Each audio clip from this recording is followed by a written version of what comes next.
The weak don't survive winter in the Silver Pine Mountains.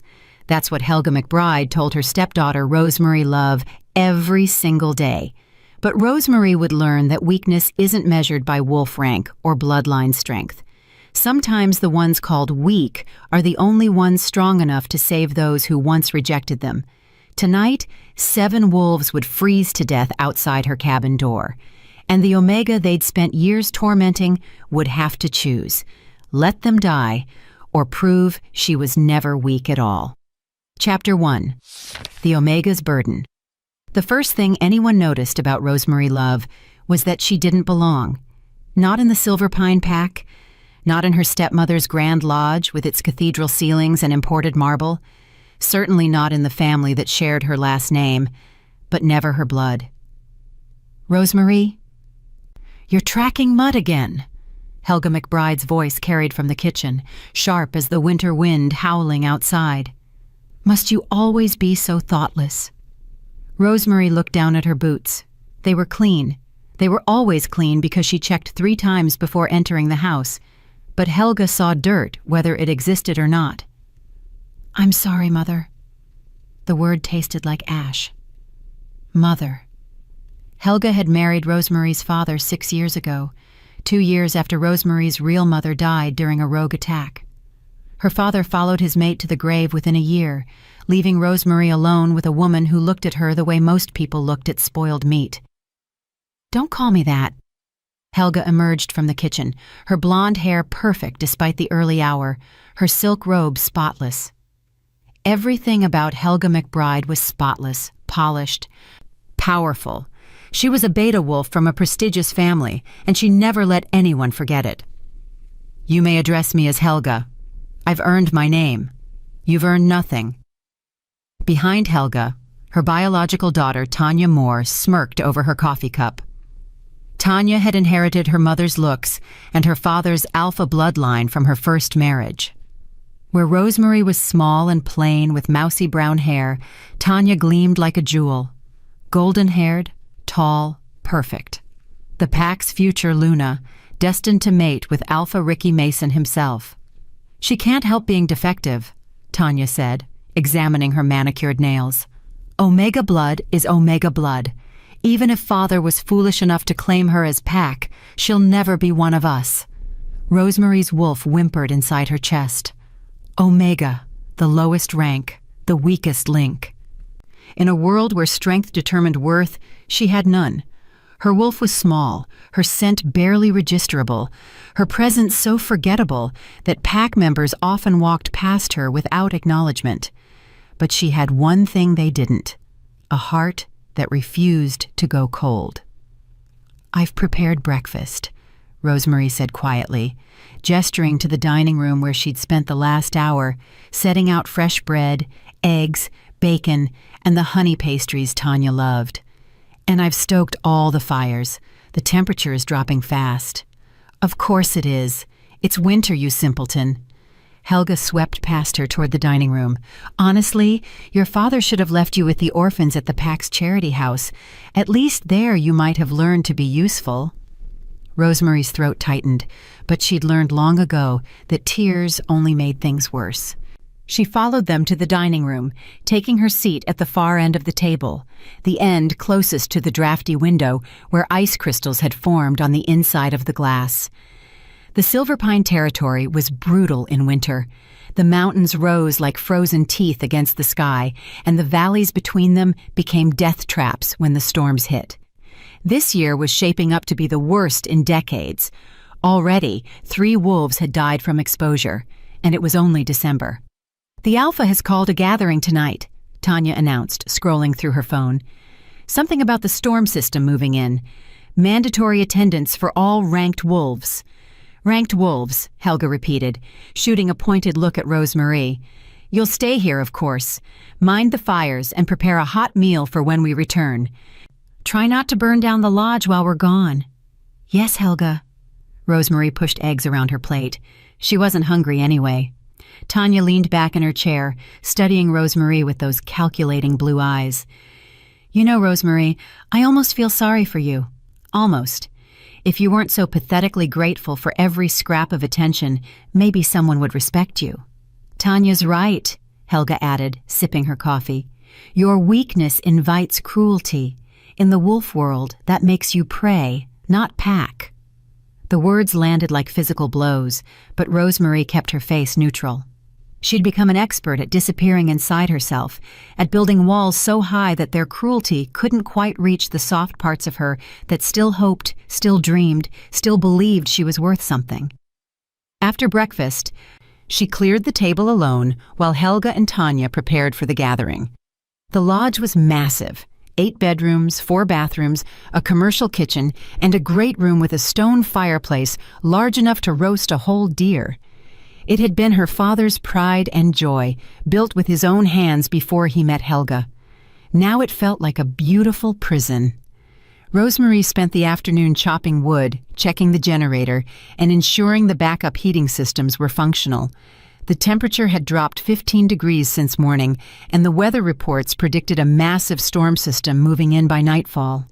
The kind of storm that killed wolves who were caught unprepared. She was stacking firewood in the mudroom when she heard the convoy of vehicles departing for pack headquarters. Through the window, she watched Helga's luxury SUV disappear down the mountain road, Tanya's sports car close behind. Finally, silence. Rosemary let out a breath she hadn't realized she'd been holding. For the next few hours, the lodge was hers. No criticism, no contempt, no reminders of how little she mattered. She made herself tea and settled into the window seat overlooking the valley. Snow had begun falling, thick flakes that caught the dying light. Beautiful and deadly. The mountains had a way of reminding wolves that nature didn't care about rank or bloodline. A blizzard would kill an alpha just as easily as an omega. The thought should have been comforting. Instead, it made her sad. Her wolf stirred restlessly. Something felt wrong. The air had that electric quality that came before major storms. And the wind carried scents that made her instincts scream warnings. Rosemary moved to the fireplace, adding logs and stoking the flames higher. She checked the windows, ensuring all the seals were tight. She filled pots with water in case the pipes froze. She did everything her father had taught her about surviving mountain winters. Then she heard it. A sound that didn't belong to the wind, scratching, at the back door. Rosemary's wolf surged forward, hackles raised. Every instinct screamed danger. Rogues sometimes attacked during storms, using the weather as cover. She grabbed the silver knife from the kitchen drawer, one of the few things her father had left her, and approached the door cautiously. The scratching came again, weaker this time, desperate. Through the window beside the door, she saw them, wolves, 7 of them, collapsed in the snow outside her door. Their fur was crusted with ice, their bodies trembling violently. Even from inside, she could see the fog of their labored breathing. They were dying. Rosemary's heart lurched. She should call pack headquarters. She should wait for Helga to return. She should do anything except open that door because inviting strange wolves into your home was dangerous, stupid, potentially fatal. But then one of the wolves lifted its head, and she saw its eyes. Blue, startlingly blue. Human awareness burning behind the animal gaze. They weren't rogues. They were pack wolves, shifted wolves caught in the storm. The wolf's mouth opened, and somehow, impossibly, a single word emerged, rough and broken, but unmistakable. Please. Rosemary's hands moved before her brain could stop them. She threw open the door, and the winter storm rushed in like a living thing, stealing her breath and burning her lungs. "Inside!" she commanded, her voice stronger than she'd ever heard it. "Now!" The wolves didn't need to be told twice. They crawled across the threshold, one by one, leaving trails of melting snow and ice. They were massive, alpha-sized, every one of them. Their scents were wrong, though, muted and strange, as if something had suppressed their true nature. The last wolf collapsed just inside the door. Rosemary slammed it shut and threw the bolt, her heart hammering. 7 strange wolves. In her home, during a blizzard that would last for days. What had she done? Chapter 2. The 7 Strangers. The wolves lay scattered across her great room floor like broken statues, their sides heaving with each labored breath. Steam rose from their ice-crusted fur as the warmth of the lodge began to penetrate their frozen bodies. Rosemary's hands trembled as she locked the door and turned to face what she'd done. 7 wolves, 7 massive, unknown wolves who could kill her the moment they regained their strength. Her Omega instinct screamed at her to submit, to cower, to make herself as small and unthreatening as possible. But a deeper part of her, the part that remembered her father teaching her about honor and duty, pushed her forward. "You're safe now," she said, her voice steadier than she felt. "But I need you to shift back. I can't help you if I don't know what I'm dealing with." None of them moved. Their eyes tracked her, intelligent and aware, but they remained in wolf form. Rosemary grabbed blankets from the linen closet, her mind racing. They were too cold to shift. That had to be it. Hypothermia prevented the change. She'd read about it in her father's journals. A wolf needed core body temperature stability to shift safely, and these 7 were barely clinging to life. She worked quickly, methodically. First, she dragged the largest wolf, a massive beast with midnight black fur, closer to the fireplace. His eyes fluttered closed as she covered him with blankets, and she felt his body shudder with relief. One by one, she moved them. The silver-gray wolf with a distinctive scar across his muzzle, the dark brown wolf whose left ear was torn, the russet-colored wolf with amber eyes, the charcoal wolf with white markings on his chest, the slate-gray wolf who was smallest of the 7, but still twice her size, the tawny wolf whose fur seemed to shimmer in the firelight.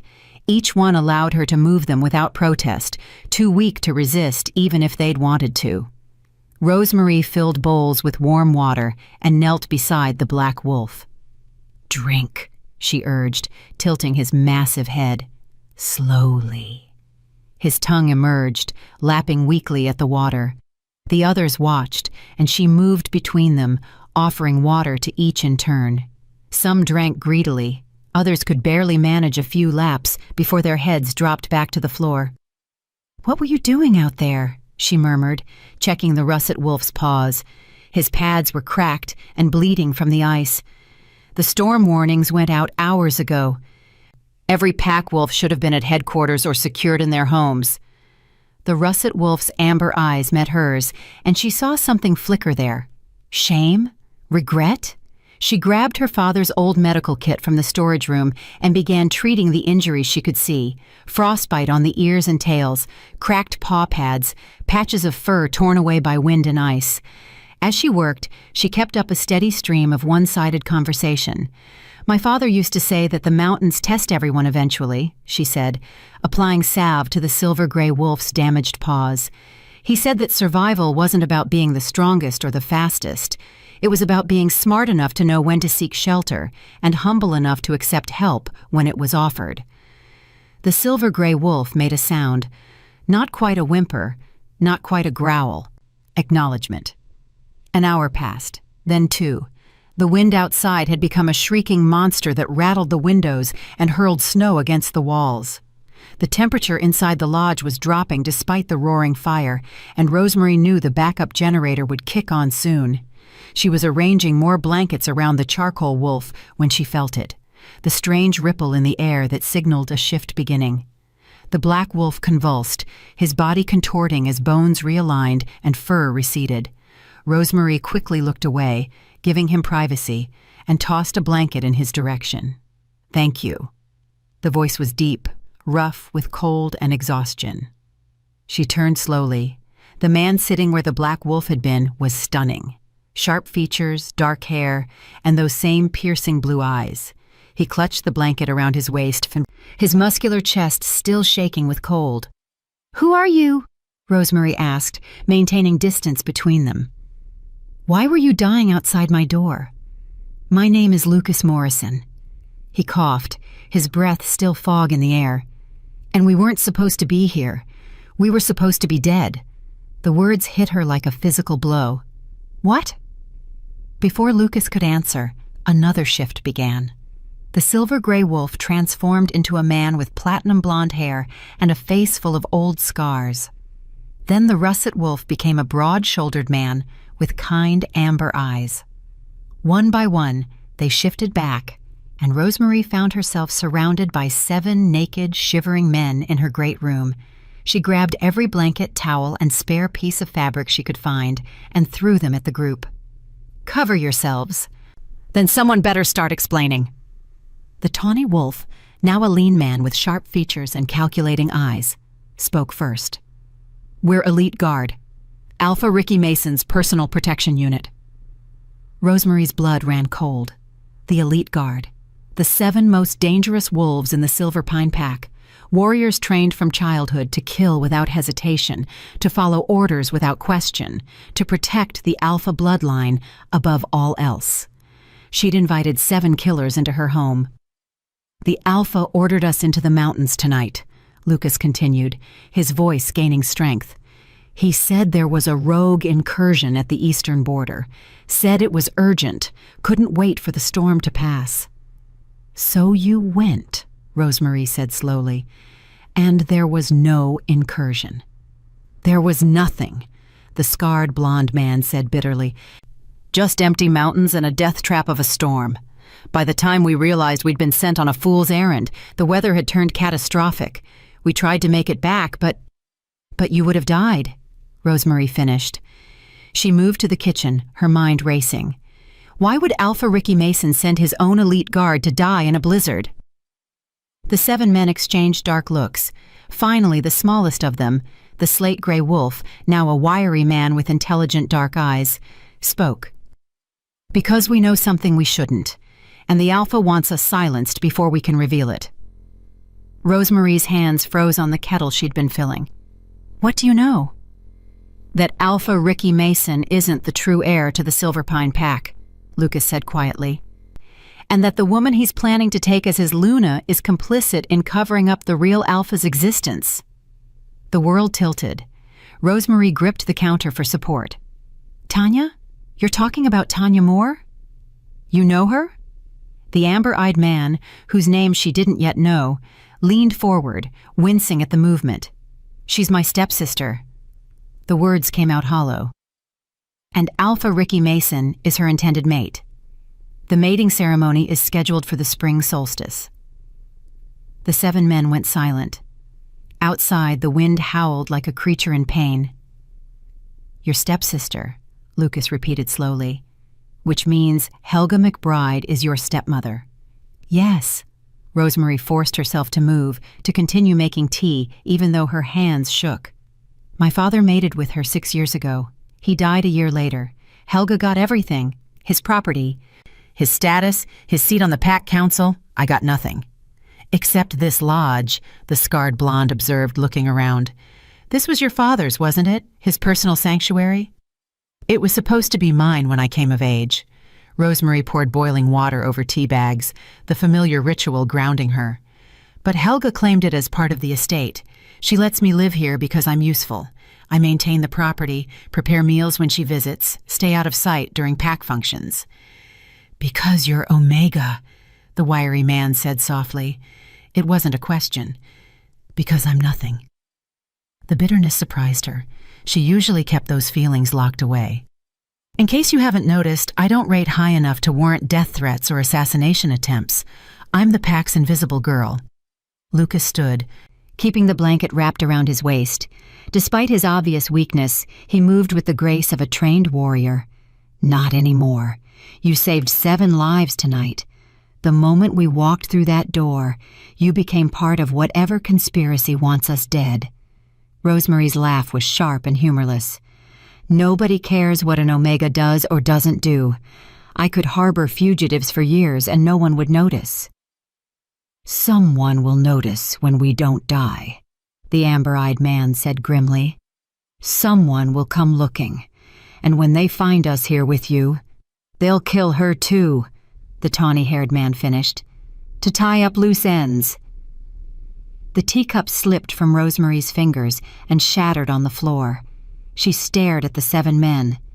7 elite warriors who'd been sent to die, who'd crawled to her door in desperation, who'd inadvertently dragged her into something far more dangerous than a blizzard. "Then I suppose," she said quietly, kneeling to pick up the broken pieces, "we'd better make sure no one finds you." Lucas crossed the room and knelt beside her, his large hands carefully gathering the shattered ceramic. "Why are you helping us? You don't know us. We could be lying. We could be dangerous." Rosemarie met his blue eyes. "Because 7 wolves begged at my door, and I'm not the kind of person who turns away someone in need, even if it costs me everything." For a long moment, Lucas simply stared at her. Then something shifted in his expression. Recognition, perhaps, or respect. "What's your name?" he asked. "Rosemarie Love." "Well, Rosemarie Love," Lucas said, a faint smile touching his lips despite their dire situation. "You just became the most dangerous Omega in the Silver Pine Pack." Outside, the storm raged on, and inside the lodge, 7 condemned men and 1 invisible girl began to realize that sometimes the ones the world overlooks are the only ones brave enough to change it. Chapter 3. Secrets in the Snow. The storm didn't stop. If anything, it intensified as the night deepened, transforming the world outside into a white void where nothing existed beyond the howling wind and endless snow. Inside the lodge, Rosemarie moved through the space like a ghost, checking windows, stoking fires, preparing food that the 7 men desperately needed. They'd given her their names now, and she repeated them silently as she worked, committing each one to memory. Lucas Morrison, the Black Wolf, their unofficial leader. Neil Lindsay, the scarred blonde with eyes that had seen too much violence. Dave Walker, the broad-shouldered russet wolf with amber eyes that still held kindness despite everything. Tony Taylor, the dark brown wolf with the torn ear, quiet and watchful. Blake Snyder, the charcoal wolf with white markings, who kept glancing at the windows as if expecting attack. Virgil Stafford, the wiry slate-gray wolf whose intelligence burned behind every word. Trevor Carney, the tawny wolf whose lean frame concealed predatory strength. 7 names, 7 lives now tangled with hers. "You should eat something," Dave said, appearing beside her in the kitchen. He'd found spare clothes in one of the guest rooms, her father's old things that Helga had never bothered to remove. They fit him poorly, too small across the shoulders, but at least he was covered. "I'm fine." Rosemarie stirred the large pot of stew she'd assembled from the lodge's stores. Venison, potatoes, carrots, herbs. Enough to feed an army, because these men needed calories to recover from their near-death experience. "You haven't stopped moving in 3 hours." Dave's voice was gentle, concerned. "You're going to collapse." "I'm Omega," she said automatically. "We're built to serve. It's what we do." His hand covered hers on the spoon, stopping her constant stirring. "That's not what you are. That's what they told you to believe." Rosemarie looked up at him, startled. His amber eyes held no pity, no condescension, just recognition, as if he saw something in her that others had missed. "The stew's ready," she said quietly, pulling her hand away. "Help me carry it to the others." In the great room, the remaining 6 men had arranged themselves around the fireplace, still weak but recovering. Virgil had found her father's old journals and was flipping through them with obvious interest. Neil was methodically checking the lodge's security, testing locks and examining sight lines. The others simply rested, their bodies healing at the accelerated rate that shifters possessed. Rosemarie ladled stew into bowls and distributed them. The men ate in silence at first, too hungry for conversation. She perched on the edge of the window seat, her own bowl untouched in her lap, and watched them. They didn't look like killers. They looked like men who'd been betrayed by the people they'd sworn to protect. "You said you know something dangerous," she finally said. "About Alpha Ricky Mason not being the true heir. What did you mean?" Lucas set down his empty bowl and leaned forward. 3 weeks ago, we were assigned to escort Alpha Ricky Mason to a meeting with the Council of Alphas in the Eastern Territories. Standard protection detail. But during the journey, We stopped at a small pack on the border, the Moonstone Pack. "I've never heard of them," Rosemary said. "Most haven't. They're isolated, traditional, keep to themselves." Lucas's jaw tightened. While Alpha Ricky Mason met with their leader, we were offered hospitality in their pack house. Their elder, an old woman named Georgina Noble, took one look at us and said something strange. Trevor picked up the story. She said, 7 wolves to guard a false king, while the true Alpha sleeps in ignorance." We thought she was senile, but she grabbed Lucas's arm and wouldn't let go. Said she'd seen it in a vision, that Silverpine Pack was being led by a usurper, and that the real heir had been hidden away to prevent a challenge. Vision? Rosemary's skepticism must have shown on her face. "Georgina Noble is a seer," Virgil interjected, looking up from the journal. "One of the last true ones. Her visions have predicted pack wars, natural disasters, alpha deaths. The Council of Alphas consults her on major decisions. She's never been wrong." A chill ran down Rosemary's spine. "What else did she say?" "That the usurper's mate-to-be knows the truth," Neil said, his scarred face grim. "That she's been complicit from the beginning, helping to conceal the real heir's existence. And that if the false king takes his Luna and solidifies his claim, the true Alpha will never be found." Tanya. They were talking about Tanya.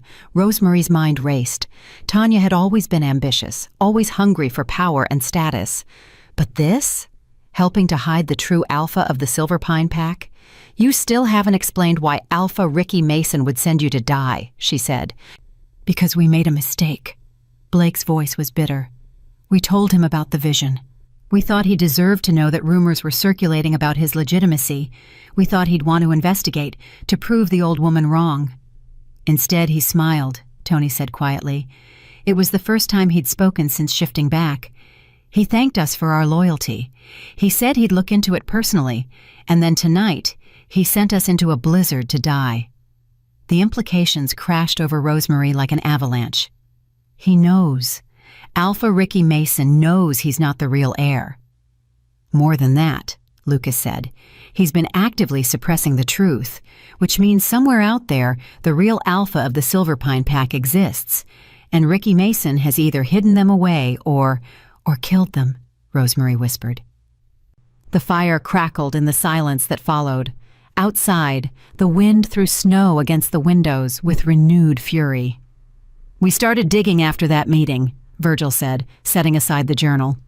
"Quietly, carefully. We looked into the pack's history, the Alpha bloodline, births and deaths over the last 30 years, and we found something." He pulled a waterproof folder from his discarded gear.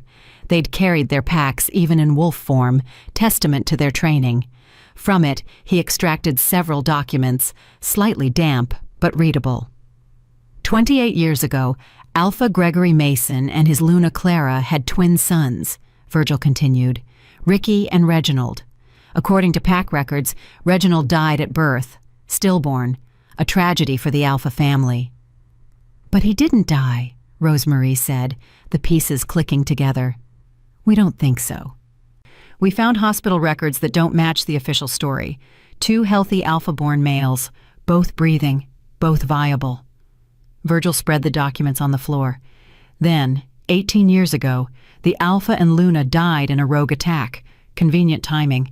Ricky Mason, only 10 years old, became Alpha-in-waiting under the regency of his uncle, Thomas Mason." "Thomas Mason, who died 5 years ago," Dave added, "right before Ricky Mason came of age and assumed full Alpha authority." "Also convenient," Neil muttered. Rosemary stood and moved closer to examine the documents. Her father had taught her to read pack records, and even with her limited experience, she could see the discrepancies. Dates that didn't align, medical notes that had been altered, death certificates with suspicious signatures. "This is why he wanted you dead," she said. "You have proof that his entire claim to the Alpha position is built on lies and possibly murder." "Proof that would be buried with us in the mountains," Lucas confirmed. "If not for you." The weight of that statement settled over the room. 7 lives, 1 Omega, and documents that could topple the current Alpha from power. The real heir could be anyone, Rosemary said slowly. If Reginald Mason survived, he could have been adopted out, hidden with another pack, raised under a different name. He might not even know who he is. That's the problem, Trevor said. Finding him, if he's even alive, would require resources we don't have, and time we definitely don't have. The moment this storm breaks, Alpha Ricky Mason will send wolves to confirm our deaths. When they find our bodies missing, he'll know someone helped us, Blake finished, and he'll start investigating. How long before the storm clears? Dave asked. Rosemary moved to the window, peering into the white chaos beyond. At least 2 days, maybe 3. Mountain storms like this don't pass quickly. 2 days to figure out our next move, Lucas said. 2 days to find evidence of where Reginald Mason might be. 2 days before we become hunted instead of hunters. There's something else.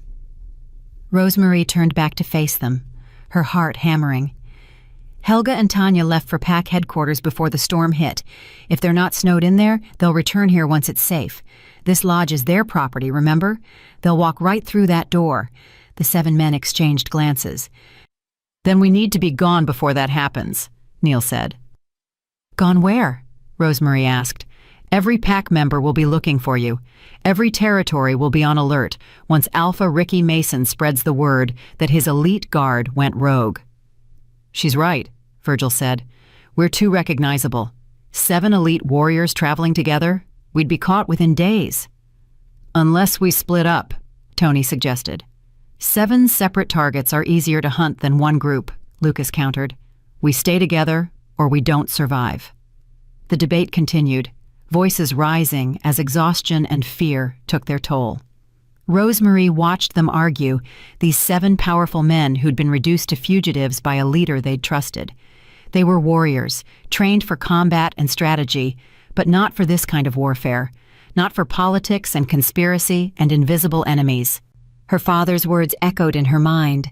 Sometimes the strongest wolves are too proud to ask for help, and sometimes the weakest wolves are the only ones brave enough to offer it. There is another option, Rosemary heard herself say. The arguing stopped.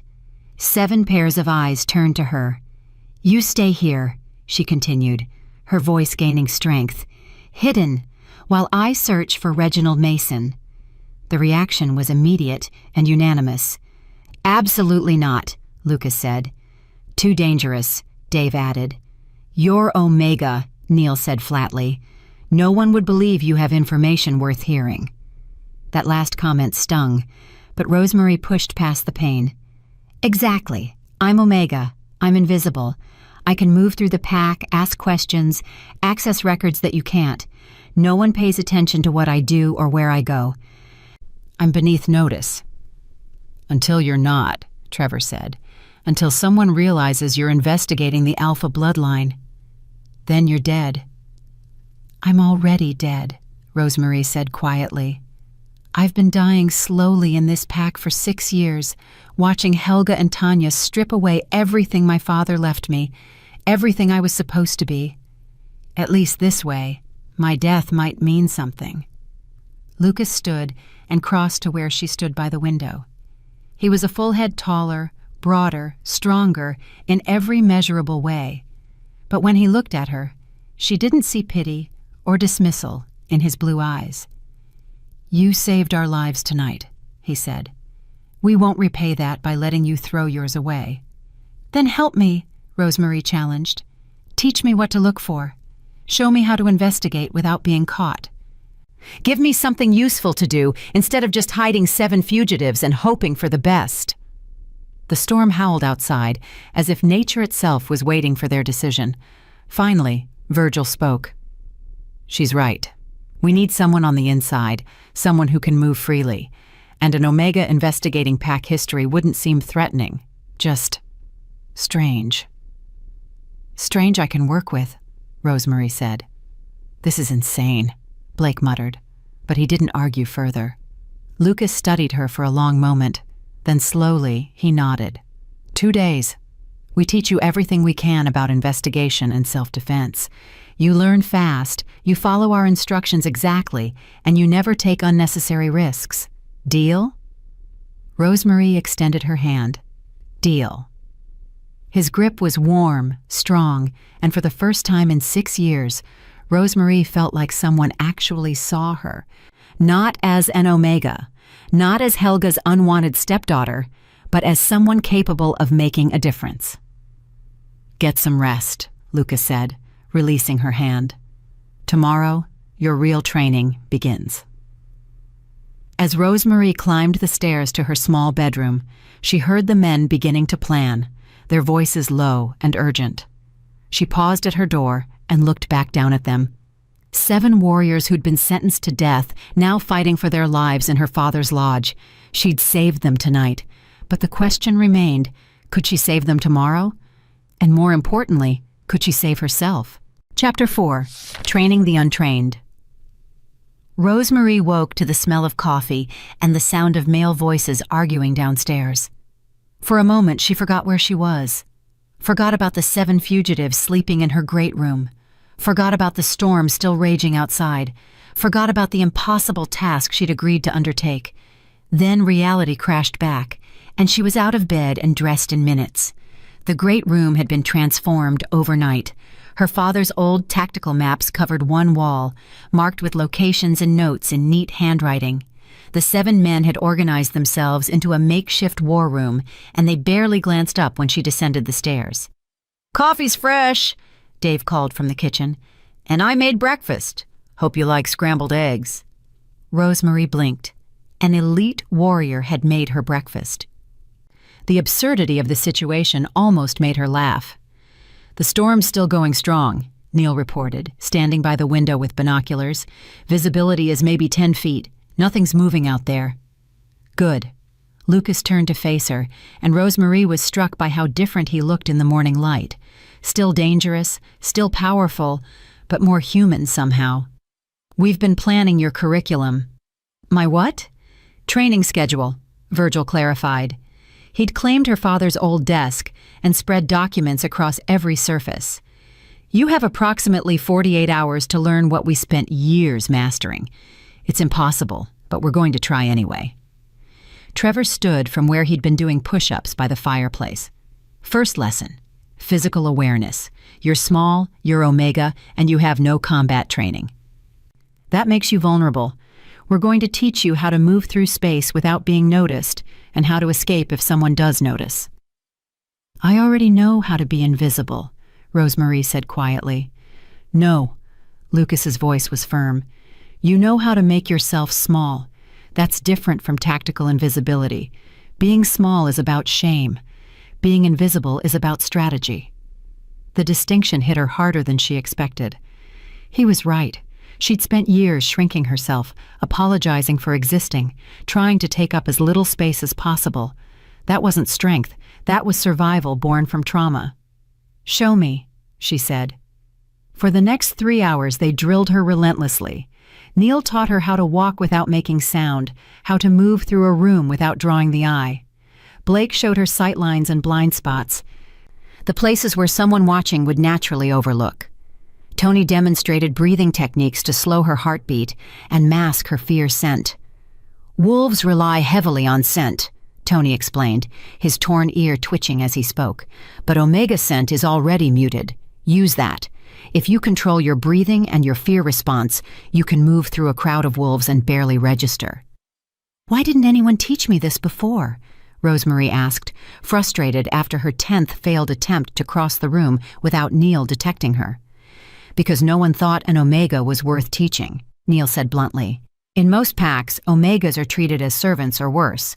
The idea that one might need combat or stealth skills never occurs to anyone."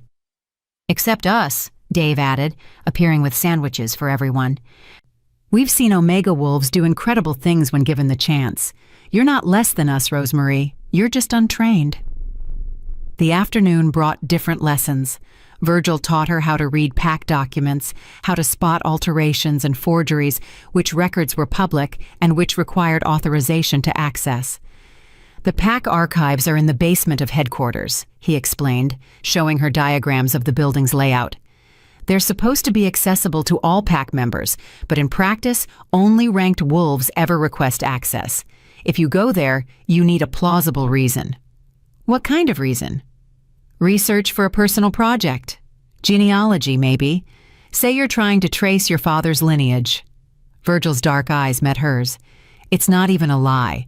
Your father was Silver Pine Pack. You have every right to access those records. Helga will never allow it. Helga doesn't need to know, Trevor interjected. He'd been teaching her lock-picking for the last hour, and her fingers ached from the practice. You're going to learn how to access places you're not supposed to be, starting with this. He handed her a small leather case containing picks and tension wrenches. Every door in Pack headquarters uses the same basic lock system. Master this, and you can go anywhere. Rosemary stared at the tools. You're teaching me to break and enter. We're teaching you to survive, Lucas corrected. He'd been watching from the sidelines, occasionally offering advice, but mostly observing. When you're outmatched physically and politically, you use different weapons: intelligence, stealth, misdirection. And sometimes, Blake added with a grim smile, you just pick the damn lock and take what you need. As evening approached, the lessons shifted again. Dave pulled her into the kitchen while the others continued their planning. You need to eat more, he said gently, preparing another enormous meal. I've watched you all day.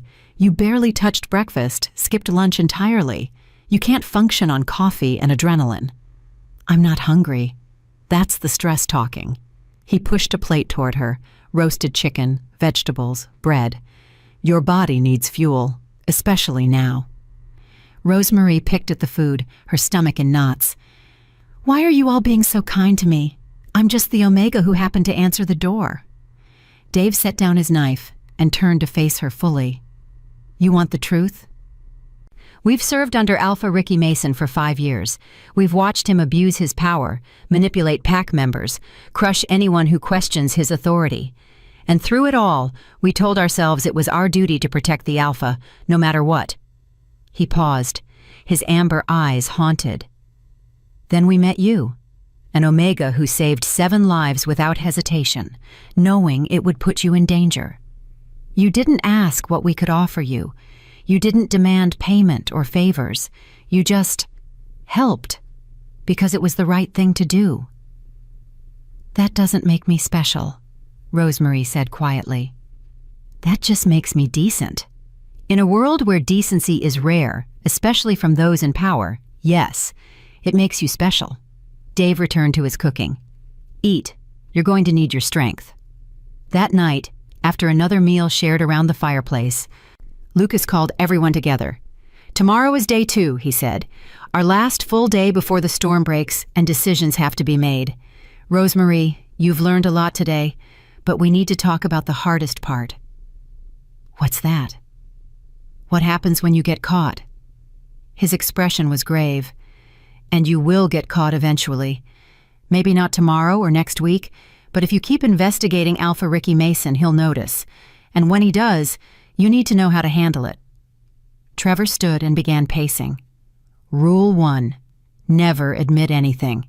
Even if they have evidence, even if they think they know everything, you deny until there's no other option. Rule 2, Neil continued. Always have an escape route planned. Know every exit, every window, every possible way out before you enter a space. Rule 3, Blake said. If escape isn't possible, make noise. Scream, fight, cause a scene. Predators rely on victims being quiet. Don't be quiet. And Rule 4, Virgil added softly. If they're going to kill you anyway, take at least one of them with you. The words hung in the air like a death sentence. This is really happening, Rosemary whispered. I'm actually going to do this. You don't have to, Lucas said immediately. We can find another way. We can run, try to reach another pack, appeal to the Council of Alphas, and be killed on the road, Rosemary interrupted, or dismissed as traitors spreading lies about a legitimate Alpha. No, you need someone on the inside, someone no one suspects, someone who has access to the places and people you can't reach. She stood, moving to the window where snow continued to fall in thick curtains. My father used to tell me a story about the mountains. He said that in winter, the strongest trees often break under the weight of snow because they're too rigid to bend. But the small, flexible branches survive because they know how to give way to pressure without breaking.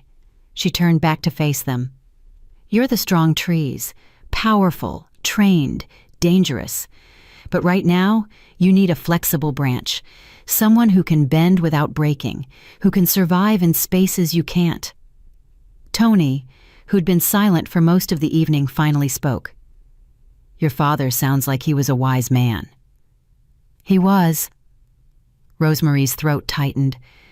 He was also murdered by rogues in an attack that conveniently happened shortly after he opposed some of Alpha Ricky Mason's policies in the Pack Council. I was too young to understand the implications then. But now you're wondering if it was really rogues, Lucas said quietly. Now I'm wondering how many deaths Alpha Ricky Mason is responsible for. Rosemary met each of their eyes in turn. My father's, possibly the true heirs.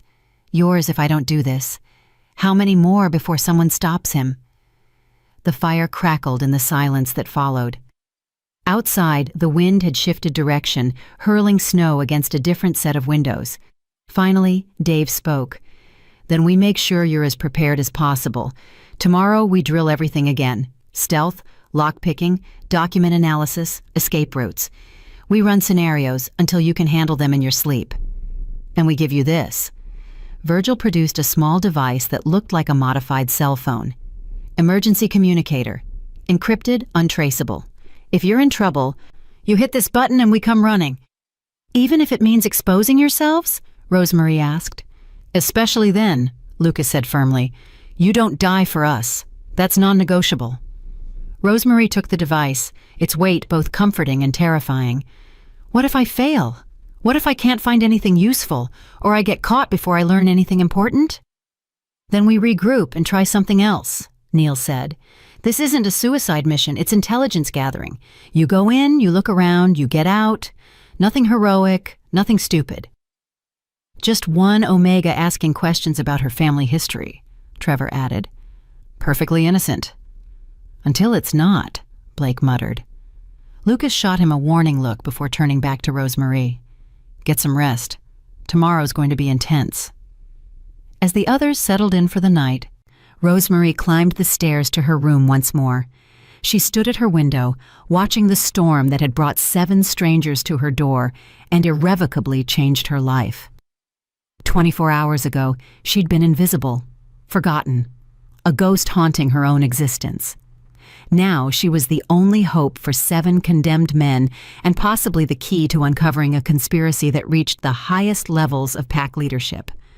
Her father had taught her that the mountains tested everyone eventually. She just hadn't expected her test to come in the form of a blizzard, 7 fugitive warriors, and a truth that could destroy everything she'd ever known. But as she watched the snow fall, Rosemary felt something she hadn't experienced in years. Purpose. Tomorrow the real work would begin.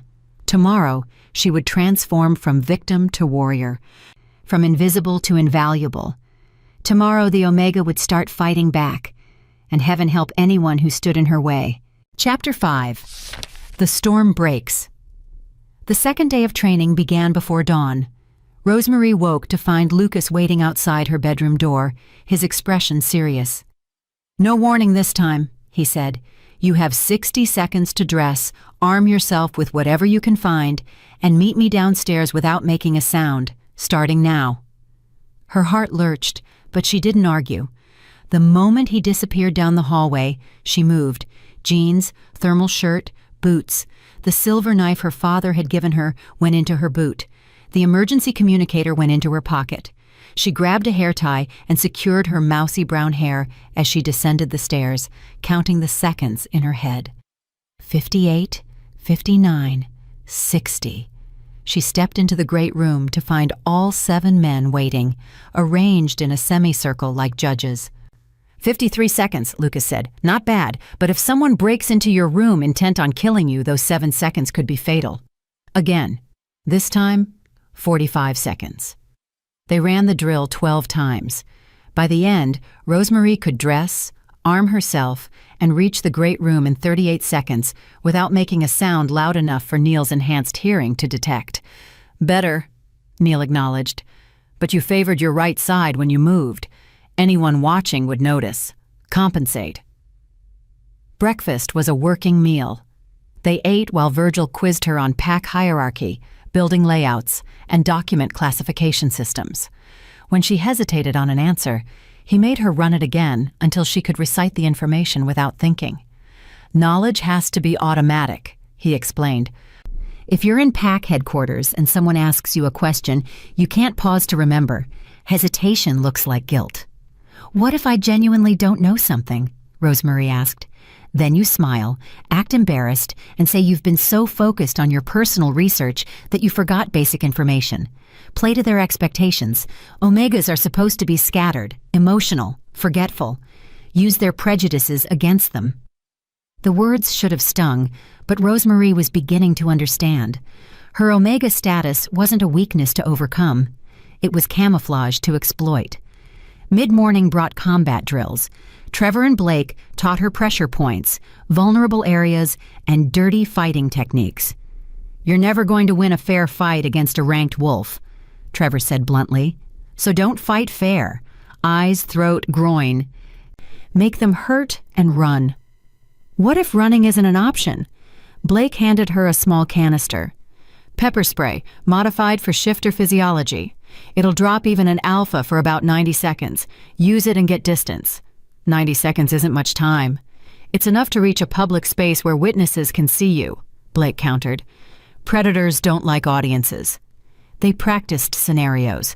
Blake would grab her from behind, and she had to break free and reach the safe zone marked by the fireplace. Trevor would block her path, and she had to talk her way past him or find an alternative route. Tony would appear silently from hiding, and she had to detect him before he got within striking distance. She failed more often than she succeeded, but each failure taught her something new: where she was vulnerable, how to read body language, when to fight, and when to flee. "You're thinking too much," Dave observed during a water break. "Your instincts are good, but you second-guess them. Trust your gut." "My gut tells me I'm going to die doing this," Rosemarie said. "Then your gut is smart," Dave replied. "But your courage is stronger. That's what matters." After lunch, Virgil produced a set of copied documents, the evidence they'd gathered about Alpha Ricky Mason's fraudulent claim to power. "Memorize these," he said. "Every detail. If you find similar documents in the archives, you need to know what you're looking at immediately." Rosemarie studied the papers until her eyes ached. Birth certificates, hospital records, death certificates, pack registry entries. She learned to spot the telltale signs of alteration: ink that didn't quite match, signatures that seemed traced rather than written naturally, dates that conflicted with other documented events. Alpha Gregory Mason and Luna Clara had their twins on March 15th, she recited. According to hospital records, both were healthy. But the death certificate for Reginald Mason is dated March 14th, the day before he was born. "Exactly," Virgil said. "Someone didn't even bother to make the dates consistent. They were either sloppy or arrogant enough to think no one would check." "Probably both," Neil muttered from his position by the window. As afternoon faded to evening, the wind outside began to change. The howling fury that had raged for 2 days started to diminish, replaced by a lighter, less violent sound. "Storm's breaking," Neil announced. "We've got maybe 12 hours before travel becomes possible again." The atmosphere in the lodge shifted immediately. Their borrowed time was running out. Lucas called everyone together for a final briefing. "We need to discuss logistics. Rosemarie, when do Helga and Tanya typically return from pack headquarters?" "It depends.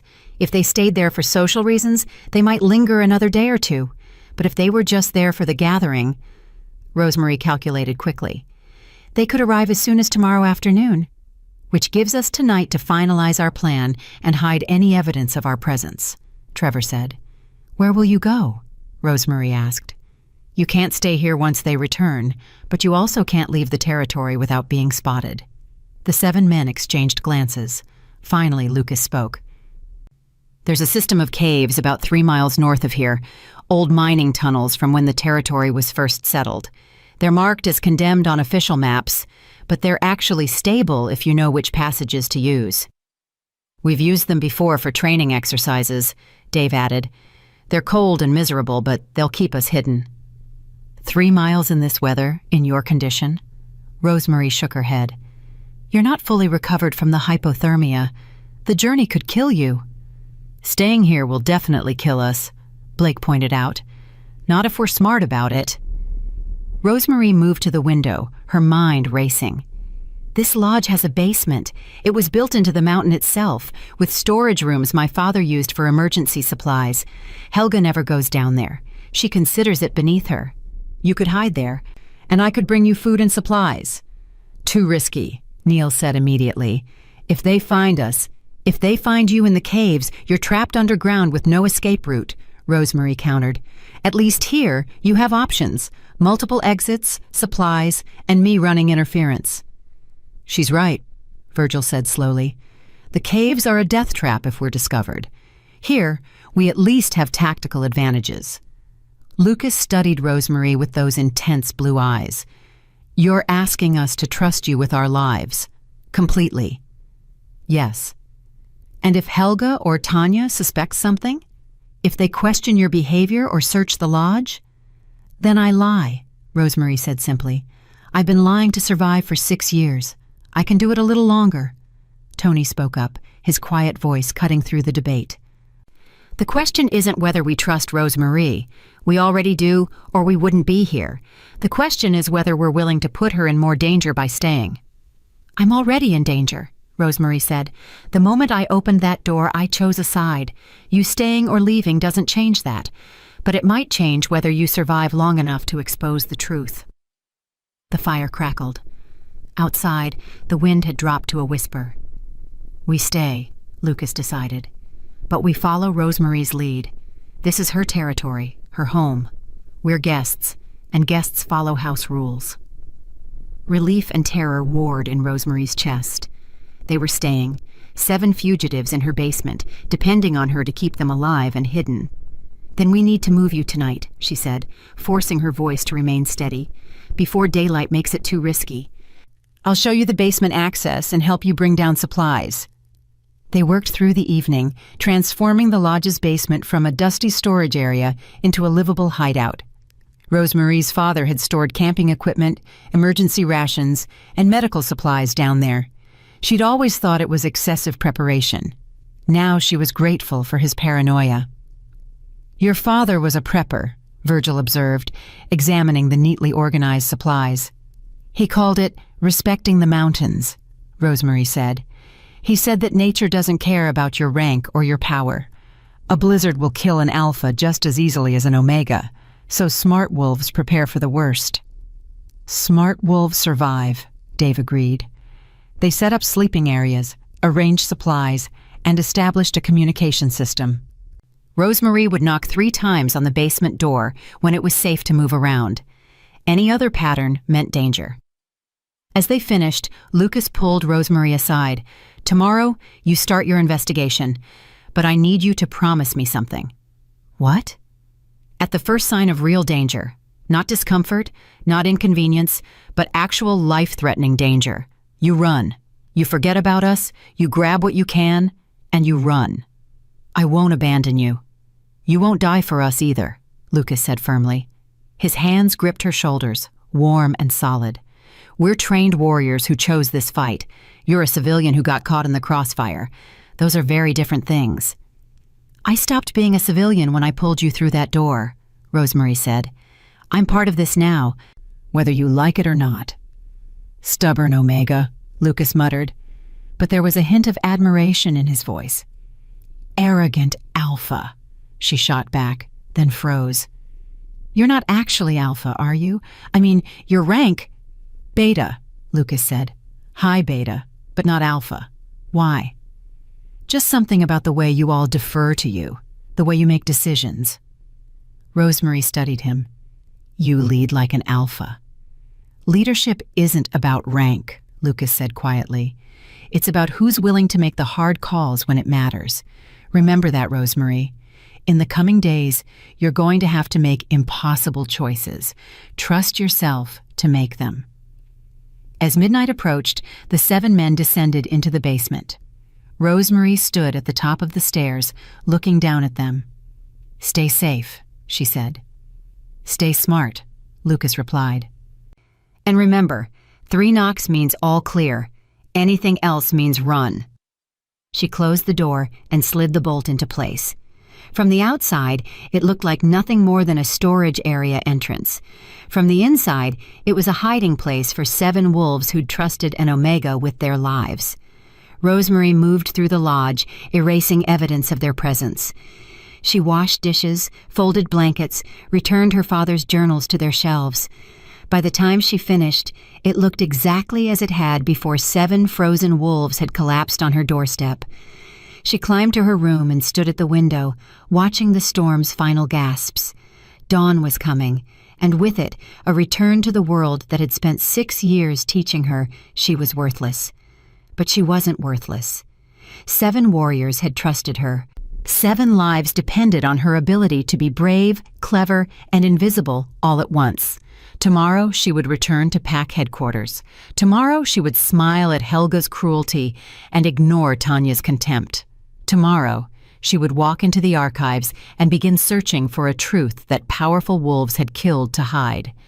Tomorrow, the invisible Omega would become the most dangerous wolf in the Silverpine Pack, and no one would see her coming. Chapter 6. The Archives. Helga's phone call came at 9 in the morning, jarring Rosemary from a restless sleep. "We'll be returning this afternoon." Helga's voice was crisp, imperious. "The roads are clearing, and I refuse to spend another night in that dreadful guest suite at headquarters. Have the lodge prepared, fresh linens, a hot meal, and for heaven's sake, make sure the fires are properly stoked. I won't tolerate coming home to a cold house." "Yes, Helga," Rosemary said automatically. "And Rosemary, the Alpha has requested a meeting with all Pack members tomorrow evening. You will attend. Try not to embarrass yourself." The line went dead before Rosemary could respond. She sat on her bed, heart pounding.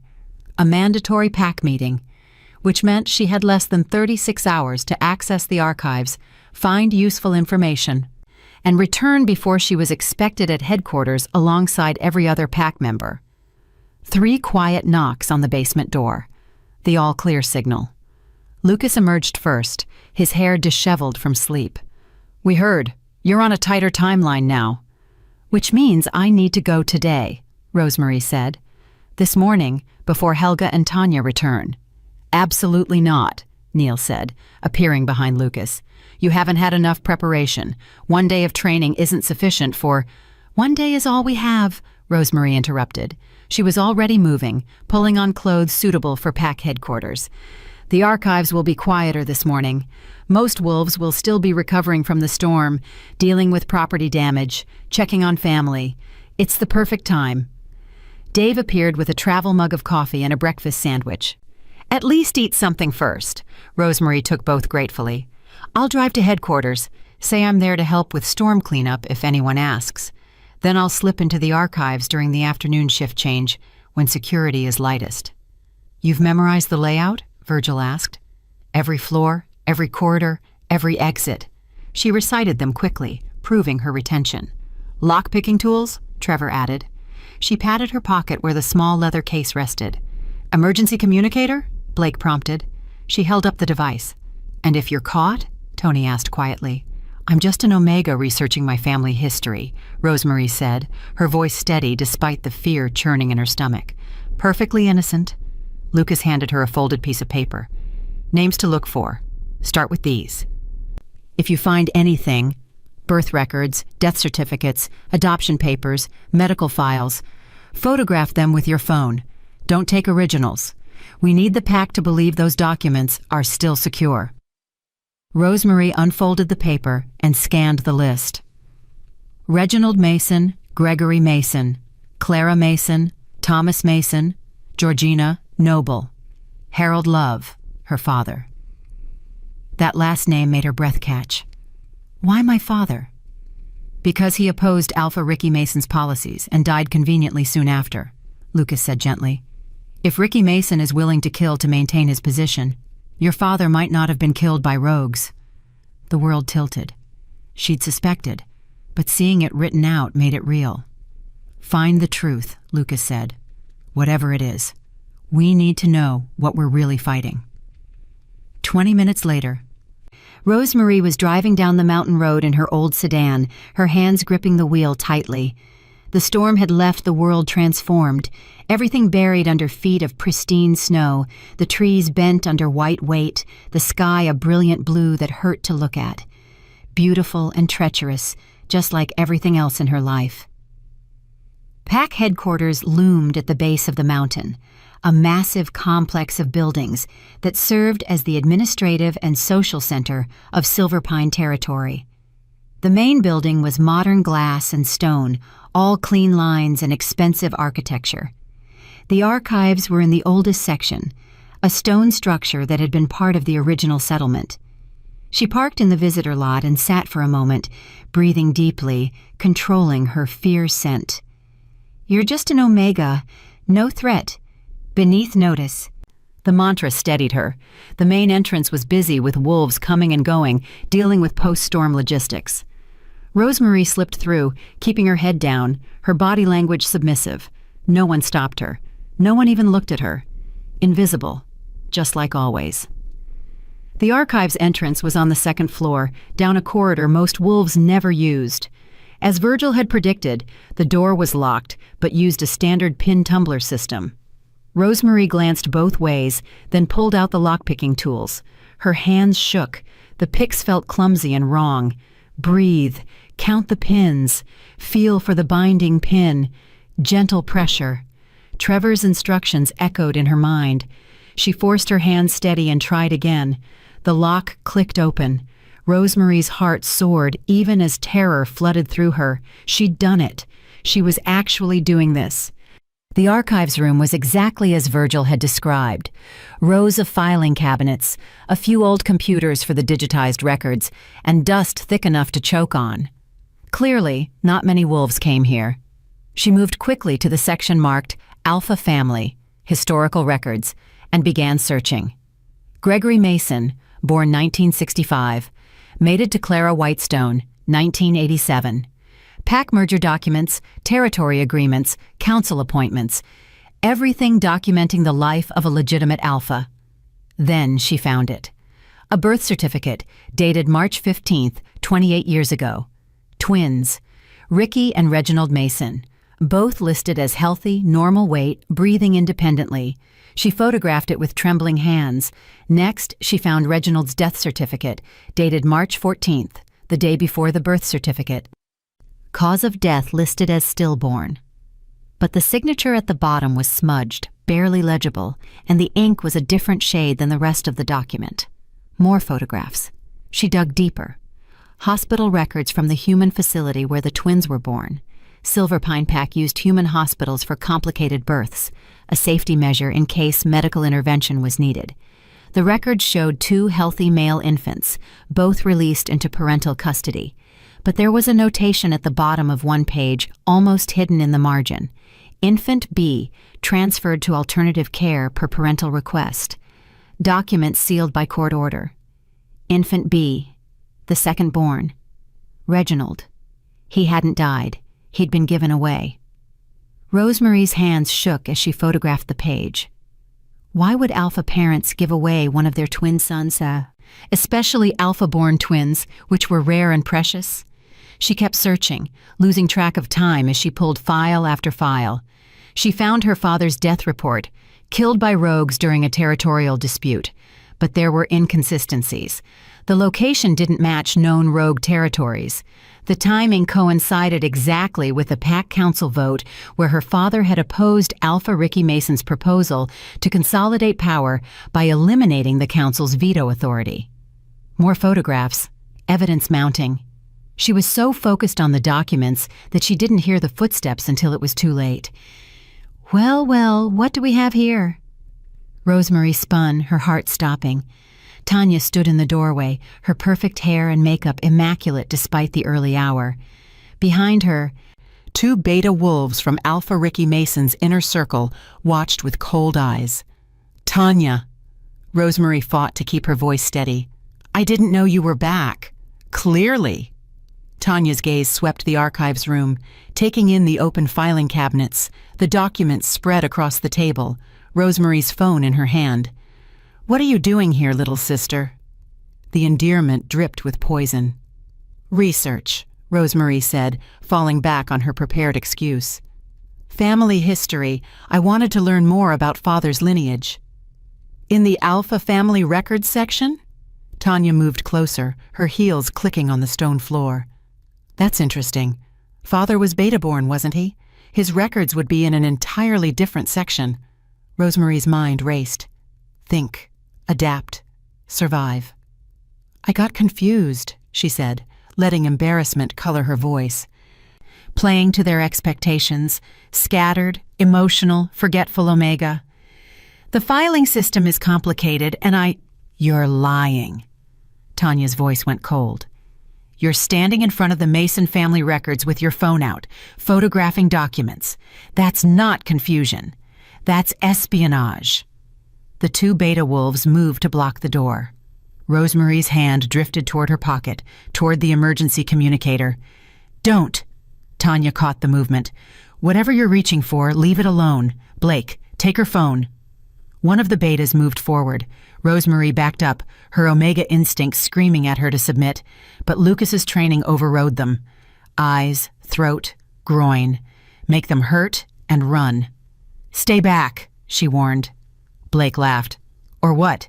You'll hurt me? You're Omega, sweetheart. You couldn't hurt a mouse. He reached for her phone. Rosemary's hand moved instinctively. The silver knife from her boot was in her hand and at his throat before he could blink. I said, stay back. The room went silent. Blake froze, his eyes wide with genuine shock. Tanya's perfect composure cracked. You pulled a weapon on pack security, Tanya said slowly.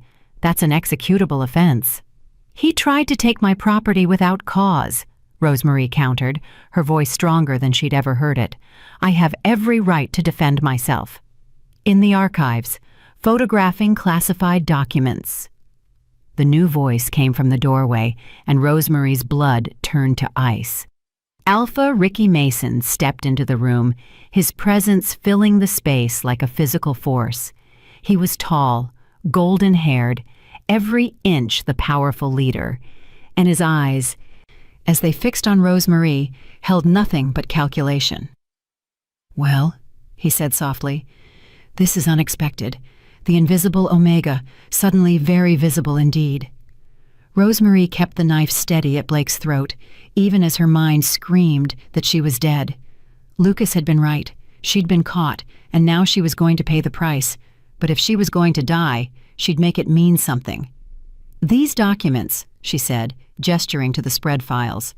They're forgeries. Someone altered Reginald Mason's death certificate. Someone sealed hospital records that prove both twins survived. Someone has been lying about the Alpha bloodline for 28 years. Ricky Mason's smile was colder than the blizzard that had nearly killed 7 men. Is that so? And you think you, a worthless Omega, can prove such an accusation? I think the truth doesn't care about rank, Rosemary said. And I think you're terrified of what I might find, or you wouldn't be here personally. His expression didn't change, but something flickered in his eyes. Respect? Fear? Rage? Tanya, my love, he said, never taking his eyes off Rosemary. Take our guest to the detention cells. We'll discuss her accusations privately. With pleasure. Tanya's smile was victorious. Rosemary's hand moved to her pocket, hitting the emergency button on the communicator 3 times. The signal would reach the lodge. Lucas and the others would know she was in trouble, but they were 3 miles away, hiding in a basement. By the time they could reach her, if they even tried, it would be far too late. Blake grabbed her wrist, twisting until the knife clattered to the floor. The other beta pinned her arms. Rosemary fought, but 2 beta wolves against 1 Omega was no contest. Take the phone too, Ricky Mason ordered, and bring those documents. I want to know exactly what she found. As they dragged her from the archives, Rosemary caught one last glimpse of the birth certificate lying on the table. Evidence, proof, truth. And now, in the hands of the man who'd kill to keep it hidden, she'd failed. Failed the 7 warriors who'd trusted her. Failed her father's memory. Failed herself. The detention cells were in the basement of headquarters, cold stone rooms that smelled of fear and old blood. They threw her into one and slammed the door, the sound of the lock engaging like a death sentence. Rosemarie slid down the wall, her bravado crumbling. She was going to die here, alone, unmourned, another invisible Omega who'd overstepped. But then she remembered Lucas's words. At the first sign of real danger, you run. She hadn't run. She'd stood her ground, held a knife to a beta's throat, and accused the Alpha of fraud to his face. Maybe she hadn't found the air. Maybe she'd been caught. But for the first time in her life, Rosemarie Love had refused to be invisible, and that, she thought, as tears streamed down her face, was worth something, even if it cost her everything. Chapter 7. The Truth Beneath the Lies. The detention cell was cold, dark, and smelled of despair. Rosemarie sat with her back against the stone wall, her mind racing through scenarios, each one worse than the last. They had her phone. They had the documents she'd found. They knew she'd been investigating the Alpha bloodline. And she had no way to warn Lucas and the others. Hours passed, or maybe minutes. Time moved strangely in the darkness. Rosemarie's stomach growled, reminding her that she'd barely eaten breakfast. Her throat was dry, her lips cracked. But worse than the physical discomfort was the knowledge that 7 men were waiting for her signal, unaware that she'd been captured. The door opened with a screech of metal on stone. Tanya entered, carrying a bottle of water and a bland sandwich. Behind her, one of the beta guards remained in the doorway, watching. "Eat," Tanya commanded, setting the items on the floor. "The Alpha wants you coherent for questioning." Rosemarie didn't move. "Where's Helga?" "Mother is being briefed on the situation." Tanya's smile was cruel. "She's very disappointed in you. Though honestly, I don't know why she expected anything different from an Omega with delusions of competence." "Is that what you tell yourself?" Rosemarie asked quietly. "That rank determines worth? That being born beta makes you better than me?" "It doesn't make me better," Tanya said. "It makes me relevant. You're a footnote, Rosemarie, a minor inconvenience that will be resolved and forgotten. Like Reginald Mason was forgotten?" Tanya's composure cracked for just a moment. "You don't know anything." "I know enough," Rosemarie said, pushing herself to her feet despite her exhaustion. "I know that Alpha Ricky Mason's twin brother didn't die at birth. I know he was transferred to alternative care and that the records were sealed. I know that makes your future mate a fraud." "Careful." Tanya's voice dropped to a dangerous whisper. "You're already facing execution for assaulting PAC security. Don't add treason to the charges. Truth isn't treason. Truth is whatever the Alpha says it is." Tanya moved closer, her perfectly manicured hand reaching out to grip Rosemarie's chin, forcing eye contact. "You really don't understand how the world works, do you? Power makes truth, strength makes law, and you, little Omega, have neither." "Then why am I still alive?" Rosemarie jerked her chin free. "If I'm so irrelevant, so powerless, why not just kill me and be done with it?" Tanya's smile returned, cold and satisfied. "Because you're going to tell us who you're working with. And Omega doesn't just wake up one day and decide to investigate the Alpha bloodline. Someone put you up to this. Someone gave you information, and you're going to tell us who." Understanding crashed over Rosemarie like a wave. They thought she was working for someone else. They didn't realize she'd stumbled into this by accident, or rather, by opening her door to 7 dying wolves during a blizzard, which meant Lucas and the others were still safe, as long as she didn't break. "I'm working alone," Rosemarie said. "Liar." Tanya's hand moved fast, striking Rosemarie across the face.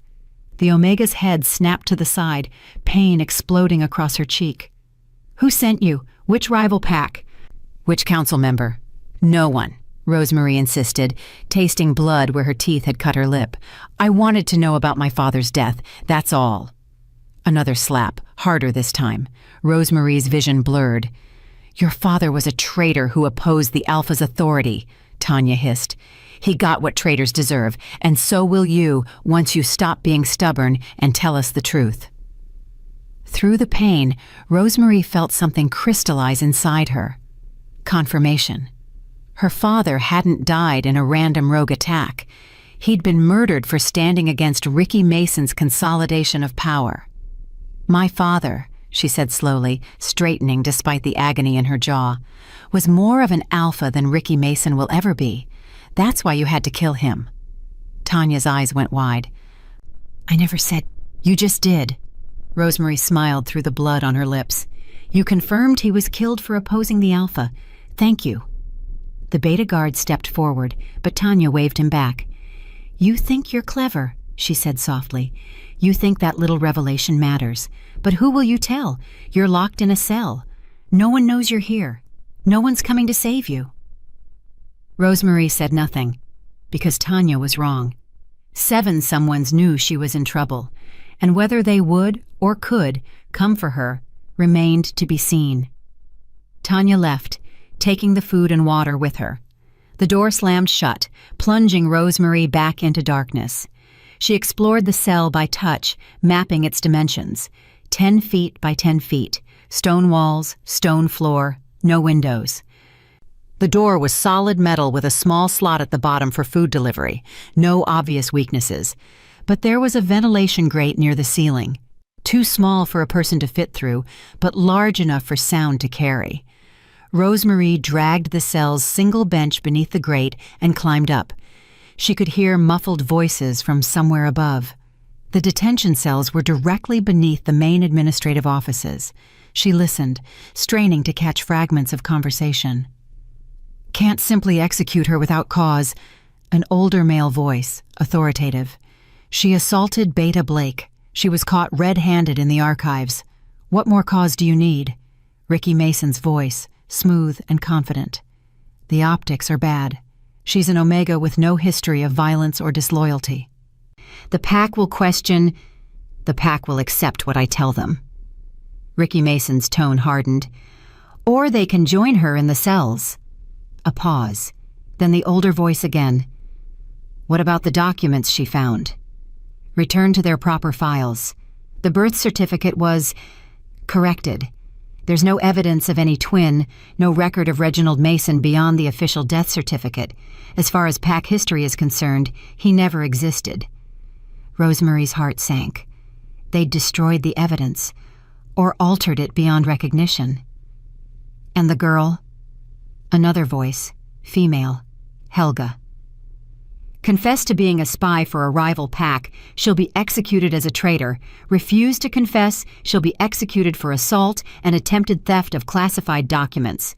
Either way, the problem is resolved." "She won't confess," Helga said. "The girl is stubborn." "Like her father." "Then we'll have to be persuasive." Ricky Mason's voice carried a smile that Rosemary could hear even through the ventilation system. "I'll question her personally tomorrow, after she's spent a night contemplating her mortality. Fear is an excellent motivator." The voices faded as the speakers moved away. Rosemary climbed down from the bench, her legs shaking. They were going to torture her, then they were going to kill her, and there was nothing she could do to stop it. She curled up on the cold floor, exhaustion finally overwhelming fear. Her last thought before darkness claimed her was of 7 warriors in her basement, trusting her to return. "I'm sorry. I tried." She woke to the sound of the door opening, but this time the light that spilled in was different. Not the harsh overhead bulbs, but the soft glow of a flashlight. "Up, now. We don't have much time." Rosemary blinked, disoriented. The figure in the doorway was unfamiliar. A young man, maybe 20, with nervous eyes and hands that shook as he beckoned her forward. "Who—" "Questions later. Move." He grabbed her arm and pulled her into the corridor. The detention level was empty. No guards, no witnesses, just endless stone corridors and locked doors. "Where are the guards?" Rosemary whispered. "Coffee break. They think you're secured for the night." The young man moved quickly, leading her through a maze of passages. "I'm Vince Shields. I work maintenance here, and I owe your father a debt I can never repay." My father? He saved my little sister from drowning when I was too weak to help. Gave her CPR. Stayed with us at the hospital all night. Vince's voice cracked. He was a good man, better than most ranked wolves. When I heard what they were planning to do to you... He stopped at a service door marked Utilities, Authorized Personnel Only. This leads to the old tunnels under headquarters. They connect to the storm drains that empty into the forest. You can escape, but you have to go now. They'll discover you're missing within the hour. Rosemary stared at him. Why are you helping me? If they find out, then I'll deal with it. Vince pressed something into her hand, her emergency communicator. I grabbed this from the evidence locker. Your phone is gone, but at least you can call for help with this. Tears burned Rosemary's eyes. Thank you. Thank your father. He taught me that rank doesn't determine worth. That sometimes the strongest thing you can do is help someone weaker than you, even when it costs you everything. Vince opened the door, revealing a dark tunnel that smelled of damp earth and old stone. Go, and tell the truth about what they did to him. Tell everyone. Rosemary squeezed his hand once, then plunged into the darkness. The tunnel was narrow, claustrophobic, and pitch black. She felt her way along the rough walls, moving as quickly as she dared. Behind her, she heard shouts. They'd discovered her absence faster than Vince had predicted. She ran. The tunnel branched and branched again. She took turns at random, praying she was heading away from headquarters and not deeper into its bowels. Her lungs burned, her legs screamed, but she didn't stop. Finally, she saw it. A circle of gray light ahead. The storm drain exit. Rosemary burst out into the forest, gasping for air. Snow lay thick on the ground, and the temperature had dropped below freezing. She was wearing only the light clothes she'd put on that morning, and already she could feel the cold seeping into her bones. But she was alive, free. She pulled out the communicator and pressed the emergency button. Once, twice, 3 times. I'm coming home. I'm alive. Please be there. Then she started walking, 3 miles through snow and forest, in inadequate clothing, with no supplies. The same journey that had nearly killed 7 elite warriors. But Rosemary Love had learned something in that cell. She'd learned that invisible didn't mean powerless, that Omega didn't mean worthless, that sometimes the smallest wolves carried the most important truths. She would make it home. She would tell Lucas and the others what she'd learned. She would find Reginald Mason, expose Ricky Mason's fraud, and make sure her father's death meant something, or she would die trying. Either way, she would never be invisible again. Chapter 8. The Omega's Fire. The forest tried to kill her. Every step was agony. The snow reached her knees in places, and her inadequate shoes filled with ice water within minutes. Her fingers went numb, then her toes, then her ears. The cold became a living thing, wrapping around her chest and squeezing until each breath felt like swallowing razors. But Rosemary kept moving. She'd survived 6 years with Helga. She'd survived Tanya's cruelty. She'd survived a night in a detention cell knowing she'd face torture and execution. She could survive 3 miles, 1 foot in front of the other. Count your steps. Focus on the number. 100 steps, 200, 500. Her legs gave out at step 843. Rosemary collapsed in the snow, her body simply refusing to continue. The cold didn't feel so bad anymore. Actually, it felt almost warm, comfortable, like sinking into a soft bed after a long day.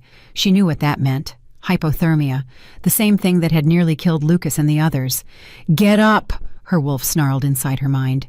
"Get up, or we die here like prey." "Can't," Rosemary whispered. "Then shift. Let me carry us home." Shifting took energy her body didn't have. It required a stable core temperature that she'd lost somewhere around step 600. But her wolf was right. Staying here meant death. Rosemary closed her eyes and reached for the shift.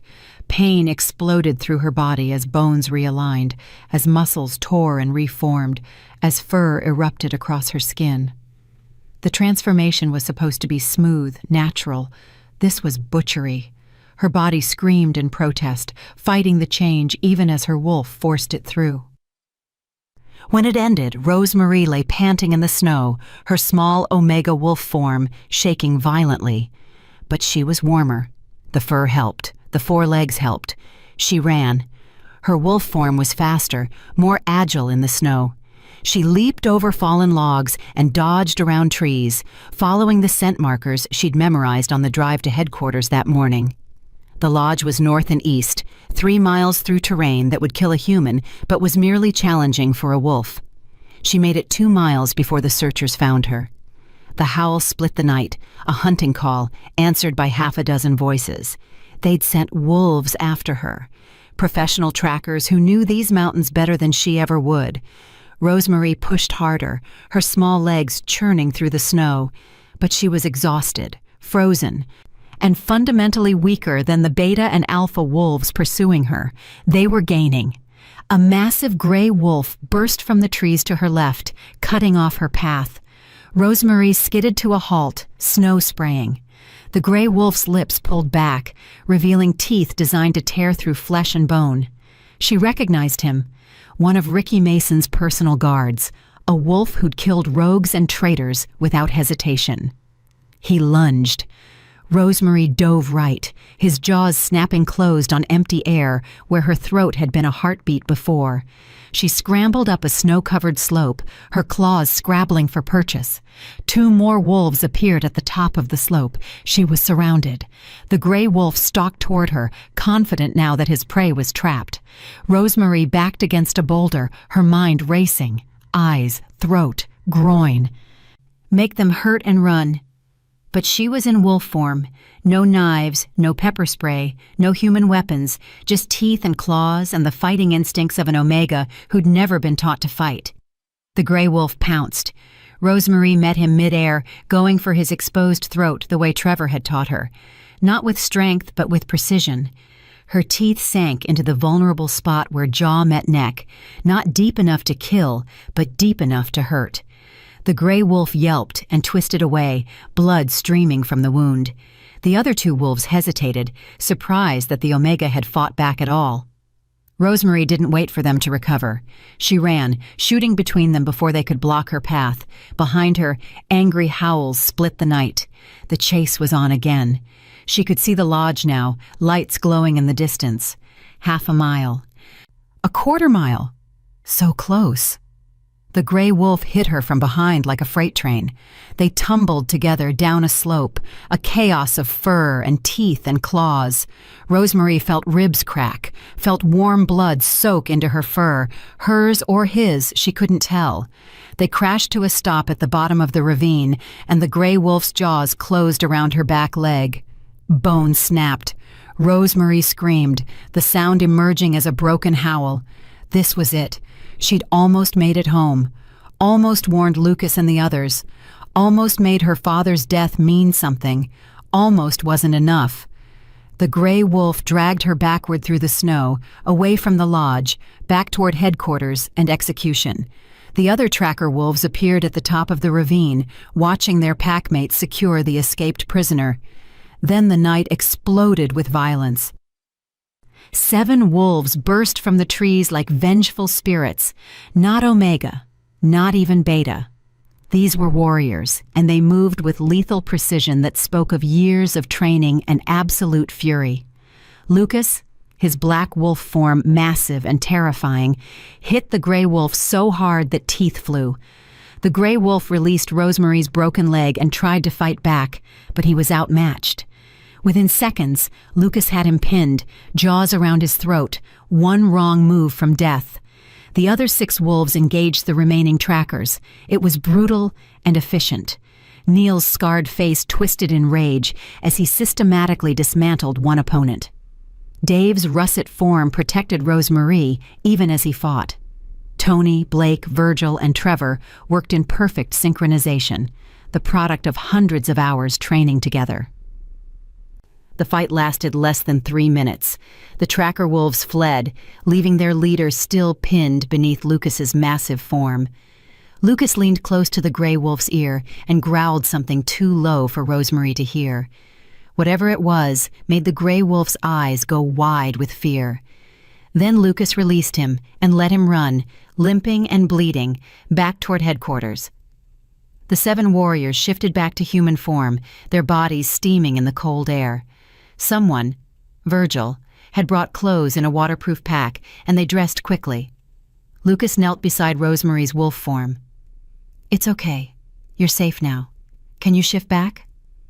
She tried. Her body refused, too traumatized and exhausted to manage the transformation. "Her leg's broken," Dave said, examining the injury with gentle hands. "And she's hypothermic.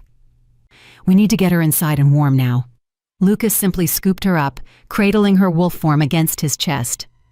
"Let's move. They'll send reinforcements once that tracker reports back." They ran through the forest, these 7 fugitive warriors carrying their wounded Omega like she was precious cargo. Rosemary's consciousness flickered in and out, her mind struggling to process what had happened. They'd come for her, 7 men who were supposed to stay hidden, who were supposed to protect themselves above all else. They'd risked everything to save one Omega they'd known for less than a week. The lodge appeared through the trees. They burst through the door, and suddenly there was warmth and light and blessed safety. Dave took over, his field medic training evident in every efficient movement. "I need to set the leg before she shifts back, or it'll heal wrong. Someone get blankets, warm water, and the medical kit." Lucas laid Rosemary on the couch before the roaring fire. His hand stroked between her ears, a gesture so gentle it made her wolf whimper. "You did it," he murmured. "You got into the archives. You found something. I know you did." She wished she could speak, could tell them everything she'd learned, but her wolf form couldn't form words, and her body was shutting down from shock and cold. "Set the leg," Lucas ordered. "Do whatever you need to do. Just save her." Dave worked quickly, his hands sure despite the complexity of setting a bone on a wolf. Rosemary howled once when the bone shifted back into alignment, then mercifully, darkness claimed her. She woke human, warm, and in her own bed. For a moment, she thought it had all been a fever dream, the archives, the cell, the escape, the fight. But then she tried to move her leg and agony shot through her, confirming the reality of her situation. Easy. Lucas appeared beside the bed, pressing her gently back against the pillows. Dave set the bone and splinted it, but you need to stay still for at least 48 hours while it heals. "They know," Rosemary croaked, her throat raw from screaming. "They know I was in the archives. They've altered the documents. They're planning to execute me." "Slow down." Lucas held a glass of water to her lips. "Start from the beginning." She told them everything, finding the birth certificate, the hospital records showing 2 healthy twins, the notation about infant B being transferred to alternative care, Tanya catching her, the cell, the conversation she'd overheard about destroying evidence and making her confess. When she finished, the 7 men sat in grim silence. "They confirmed your father was murdered," Virgil said finally. "That's something." "Something that dies with me if Ricky Mason gets his way," Rosemary countered. "I failed. I got the evidence, but they destroyed it. We're back where we started." "Not quite." Virgil pulled out a laptop. "While you were unconscious, I did some digging. That notation you mentioned. Infant B transferred to alternative care per parental request. Documents sealed by court order. That's legal language for a closed adoption. Which means there's a court record somewhere," Trevor said, catching on. "Exactly. Adoption records are sealed, but they're not destroyed. They exist in a separate legal database maintained by the Regional Shifter Council, not the individual packs." Virgil's fingers flew across the keyboard. "If we can access that database, we can find out who adopted Reginald Mason," Rosemary finished. "There's another problem," Neil said from his position by the window. "That tracker Lucas let go, he's going to report everything. By morning, Ricky Mason will know that Rosemary has help. 7 wolves who fight like elite warriors. He's going to figure out we're alive." "Good," Lucas said flatly. "Let him know. Let him understand that if he wants to kill Rosemary, he'll have to go through all 7 of us first." "That's a suicide pact," Blake pointed out. "That's loyalty," Dave corrected. She risked everything for us. We return the favor. Tony, who'd been silent throughout, finally spoke. We need to find Reginald Mason before Ricky Mason finds us. That's the only way any of us survive this. How long to crack the adoption database? Lucas asked Virgil. 48 hours, maybe less if I can bypass their security protocols.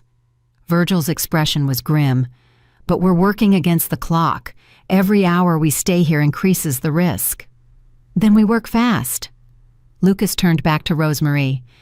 You need to rest and heal. Let us handle the next phase. No. Rosemarie struggled to sit up despite the pain in her leg.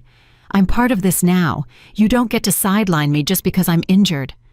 You can barely walk, Neil said. I can still think. I can still plan. Rosemarie met each of their eyes in turn. And I know things about this pack that you don't. I know where secrets are kept, who can be trusted, who owes my father debts. Like Vince Shields, Lucas said, the maintenance worker who helped you escape. Like Vince, Rosemarie confirmed, and there are others. Omegas and low-ranked wolves who've been invisible so long that the powerful forget we exist. We see things, we hear things, and some of us, when pushed hard enough, are willing to fight back. A slow smile crossed Lucas's face.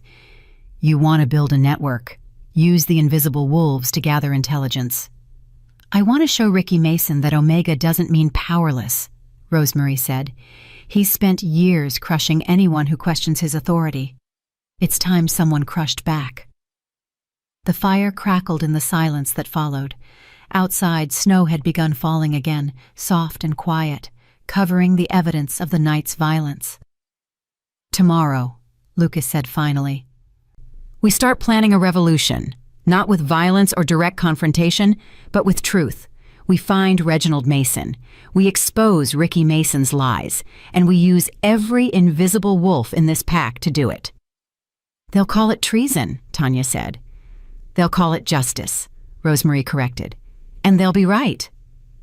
As the others dispersed to rest and plan, Lucas remained beside her bed. He took her hand carefully, mindful of her injuries. You terrified me tonight, he said quietly.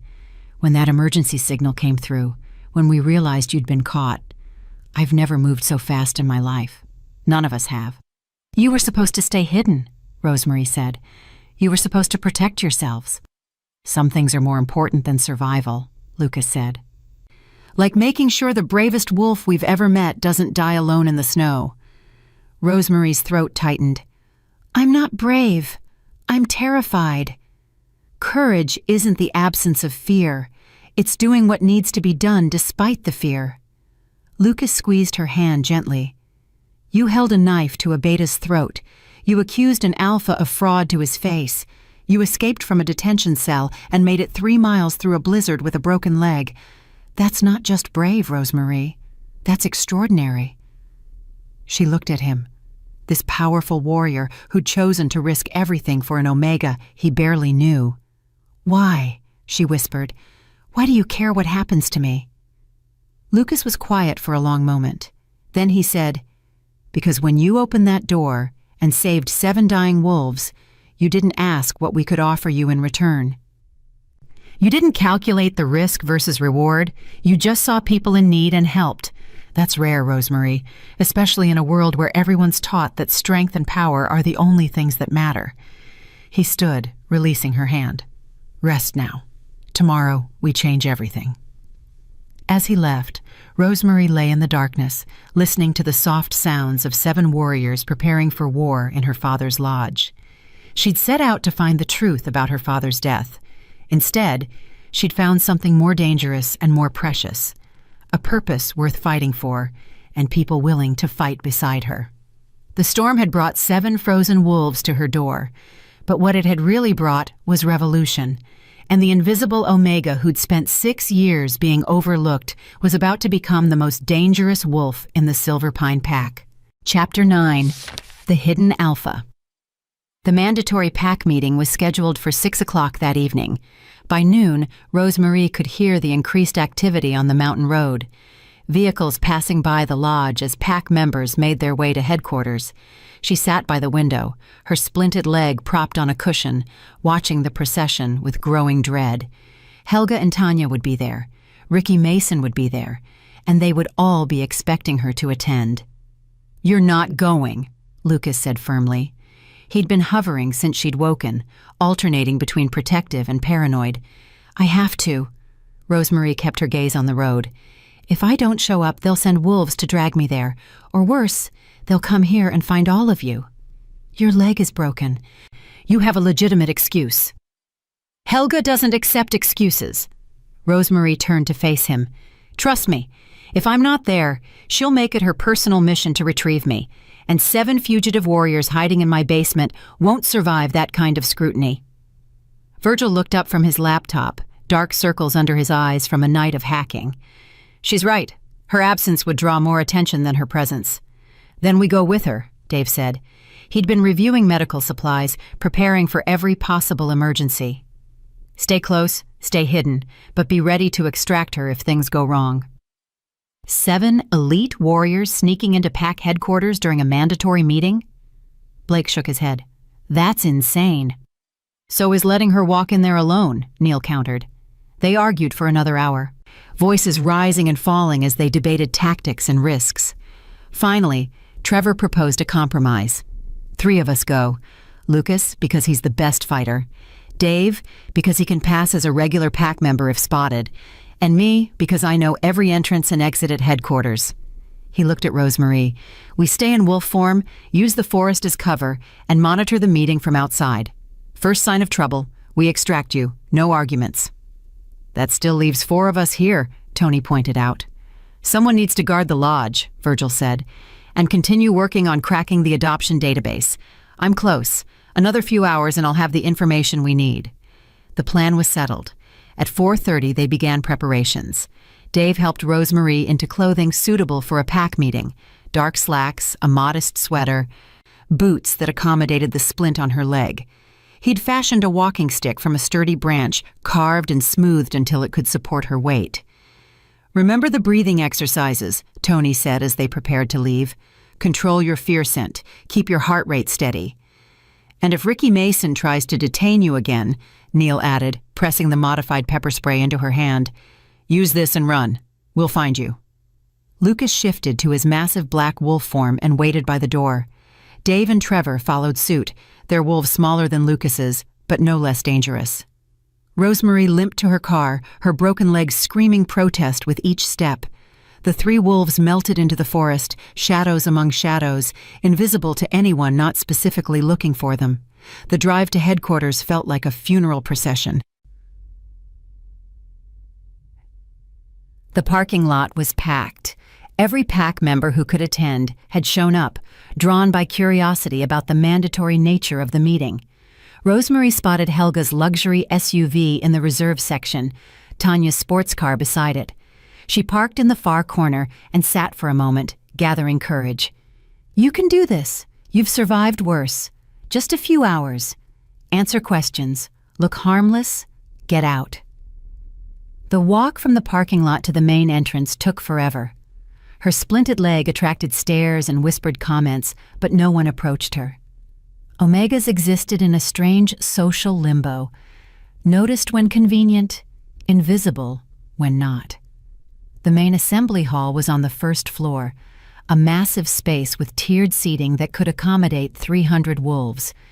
It was already half full. And the noise was deafening: conversations, laughter, the rustle of bodies finding seats. Rosemarie slipped into the back row, as far from the stage as possible. From here, she could see the emergency exits, count the security guards, and monitor who came and went. Helga appeared in the side entrance, resplendent in designer clothing that probably cost more than Rosemarie's car. Tanya walked beside her, equally polished, equally perfect. They didn't scan the crowd. Why would they? And Omega's presence or absence was beneath their notice. At exactly 6 o'clock, Alpha Ricky Mason took the stage. He was everything an alpha should be: tall, powerful, commanding. His golden hair caught the lights, making him seem to glow.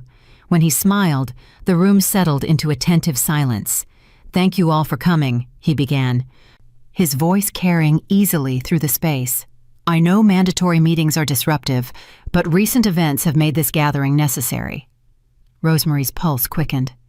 3 nights ago, Ricky Mason continued, 7 members of my elite guard were sent to investigate reports of rogue activity at our eastern border. They did not return. A ripple of shock moved through the assembly. Wolves turned to their neighbors, whispering urgently. Search parties have been deployed, but the storm made recovery efforts difficult. As of this morning, we must assume that all 7 guards perished in the blizzard while serving their pack. His expression was perfectly calibrated. Grief, respect, determination. They were warriors of the highest caliber, and they will be honored as heroes. Lies. All lies delivered with such confidence that most of the pack would never question them. However, Ricky Mason's tone hardened. In the course of investigating their disappearance, we uncovered evidence of a more disturbing nature. It appears that someone within our pack has been working to undermine Alpha authority. Someone has been accessing classified records, spreading false information, and attempting to sow discord. His gaze swept the crowd, and for just a moment, Rosemary could have sworn he looked directly at her. This traitor will be found, and when they are, they will face the full weight of pack justice. He paused for effect. But I am not a cruel Alpha. I believe in mercy, even for those who have betrayed their pack. If the individual responsible comes forward voluntarily, confesses their crimes, and reveals who they've been working with, I will show leniency. The room was silent now, everyone processing this revelation. A traitor in the pack, someone undermining the Alpha. It was the kind of scandal that could tear a community apart. "You have 48 hours, Ricky Mason said. After that, when we identify you, and we will identify you, there will be no mercy, only justice." He stepped back from the podium, and suddenly Helga was standing, her voice ringing out clear and strong. "Alpha, if I may?" "Of course, Council Member Helga." Helga moved to the front of the room, her expression grieving. "I must share something that brings me great shame, something I hoped never to reveal." Rosemary's stomach dropped. "My stepdaughter, Rosemary Love, has been behaving erratically since her father's death 6 years ago. I've tried to help her, tried to guide her toward a productive life within our pack." Helga's voice cracked with false emotion. "But I'm afraid the trauma of losing her father has damaged her beyond my ability to repair. No, no, no, no." Yesterday, Rosemary was caught in the pack archives, photographing classified documents related to the Alpha bloodline. When confronted, she became violent, threatened pack security with a weapon, and made wild accusations about Alpha Ricky Mason's legitimacy. The crowd erupted. Wolves turned to stare at Rosemary, their expressions ranging from shock to disgust to fear. "I helped her escape the detention cells," Helga continued, her performance flawless. "Not because I condone her actions, but because I hoped family intervention might succeed where official channels had failed. I brought her home, spoke with her, tried to make her understand the severity of her crimes." Another lie. But who would believe an Omega over a council member? "This morning she fled. I believe she's in hiding somewhere in our territory, possibly with collaborators who have been using her mental instability for their own purposes." Helga turned to face the crowd directly. "If anyone has seen Rosemary, if anyone knows where she might be, please come forward. She needs help, not punishment. Medical help, psychological support. We owe that much to her father's memory." The brilliant trap clicked shut. Rosemary couldn't speak without confirming her presence. She couldn't defend herself without admitting she'd been in the archives. And Helga had transformed her from a criminal into a mentally unstable Omega who needed to be captured for her own good. "Does anyone have information about Rosemary's whereabouts?" Ricky Mason asked, scanning the crowd. Rosemary held her breath.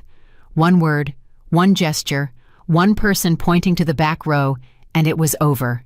Then a hand raised near the front. Vince Shields stood, his young face nervous but determined. "Alpha, I saw her yesterday morning. She was at the eastern edge of the territory, near the old mining caves. She seemed confused, disoriented. I tried to talk to her, but she ran." The lie was so smooth, so believable, that even Rosemarie almost believed it. Vince was sending search parties in the wrong direction, buying her time. "Thank you, Vince." Ricky Mason nodded approvingly. "We'll send wolves to search that area immediately." Other hands started to rise, other pack members offering sightings of the unstable Omega. Each report sent searchers in a different direction, all of them wrong. The invisible wolves of the pack were rising up, protecting one of their own in the only way they could, with misdirection and careful lies. Rosemarie felt tears prick her eyes. She wasn't alone after all. The meeting continued for another hour, covering pack business and territory matters that Rosemarie barely heard. She kept her head down, her breathing controlled, her fear scent masked by the breathing techniques Tony had taught her. Finally, mercifully, Ricky Mason dismissed them. Rosemarie waited until half the crowd had left before attempting to stand. Her broken leg had stiffened during the meeting, and the pain when she put weight on it nearly made her cry out, "Here, let me help!" Rosemarie looked up to find a middle-aged Omega woman she vaguely recognized from past pack functions. The woman offered her arm, her expression kind. "Stairs are hard with an injury," the woman said quietly. "I'm Deborah Roberts. Your father helped my son get a scholarship when no one else would. Let me return the favor." Together, they made their way through the thinning crowd. No one paid them attention. Just two Omegas, invisible and irrelevant. Deborah helped her to the parking lot, making small talk about the weather and pack gossip that covered their real conversation. "There are more of us than you think," Deborah murmured as they reached Rosemarie's car. "Wolves who remember your father. Wolves who are tired of being treated like we don't matter. When you're ready to fight back, you won't be alone." "How do I reach you?" Rosemarie asked. "You don't. We'll reach you." Deborah squeezed her hand once, then walked away, disappearing into the crowd of departing pack members. Rosemarie sat in her car, trembling. She'd survived. She'd sat in the same room as the wolves who wanted her dead, and she'd survived. The passenger door opened, and Dave slid in, still pulling on a shirt. "Drive, now. We need to get you out of here before someone realizes Vince's story was garbage." Rosemarie drove, her hands shaking on the wheel. In the rearview mirror, she saw two more wolves emerge from the forest and shift. Lucas and Trevor, guarding their retreat. "Did you hear?" she asked Dave. "Every word. They're good, I'll give them that. Painting you as mentally ill instead of a criminal makes you easier to capture and harder to defend." Dave kept his eyes on the road behind them, watching for pursuit. "But they made a mistake." "What mistake?" "They gave us 48 hours, and Virgil just texted. He cracked the adoption database." Rosemarie's breath caught. "He found Reginald Mason?" "He found where Reginald Mason was sent after birth, an Omega couple living on the western edge of Silver Pine Territory, a family named Morrison who couldn't have children of their own." Dave's expression was grim.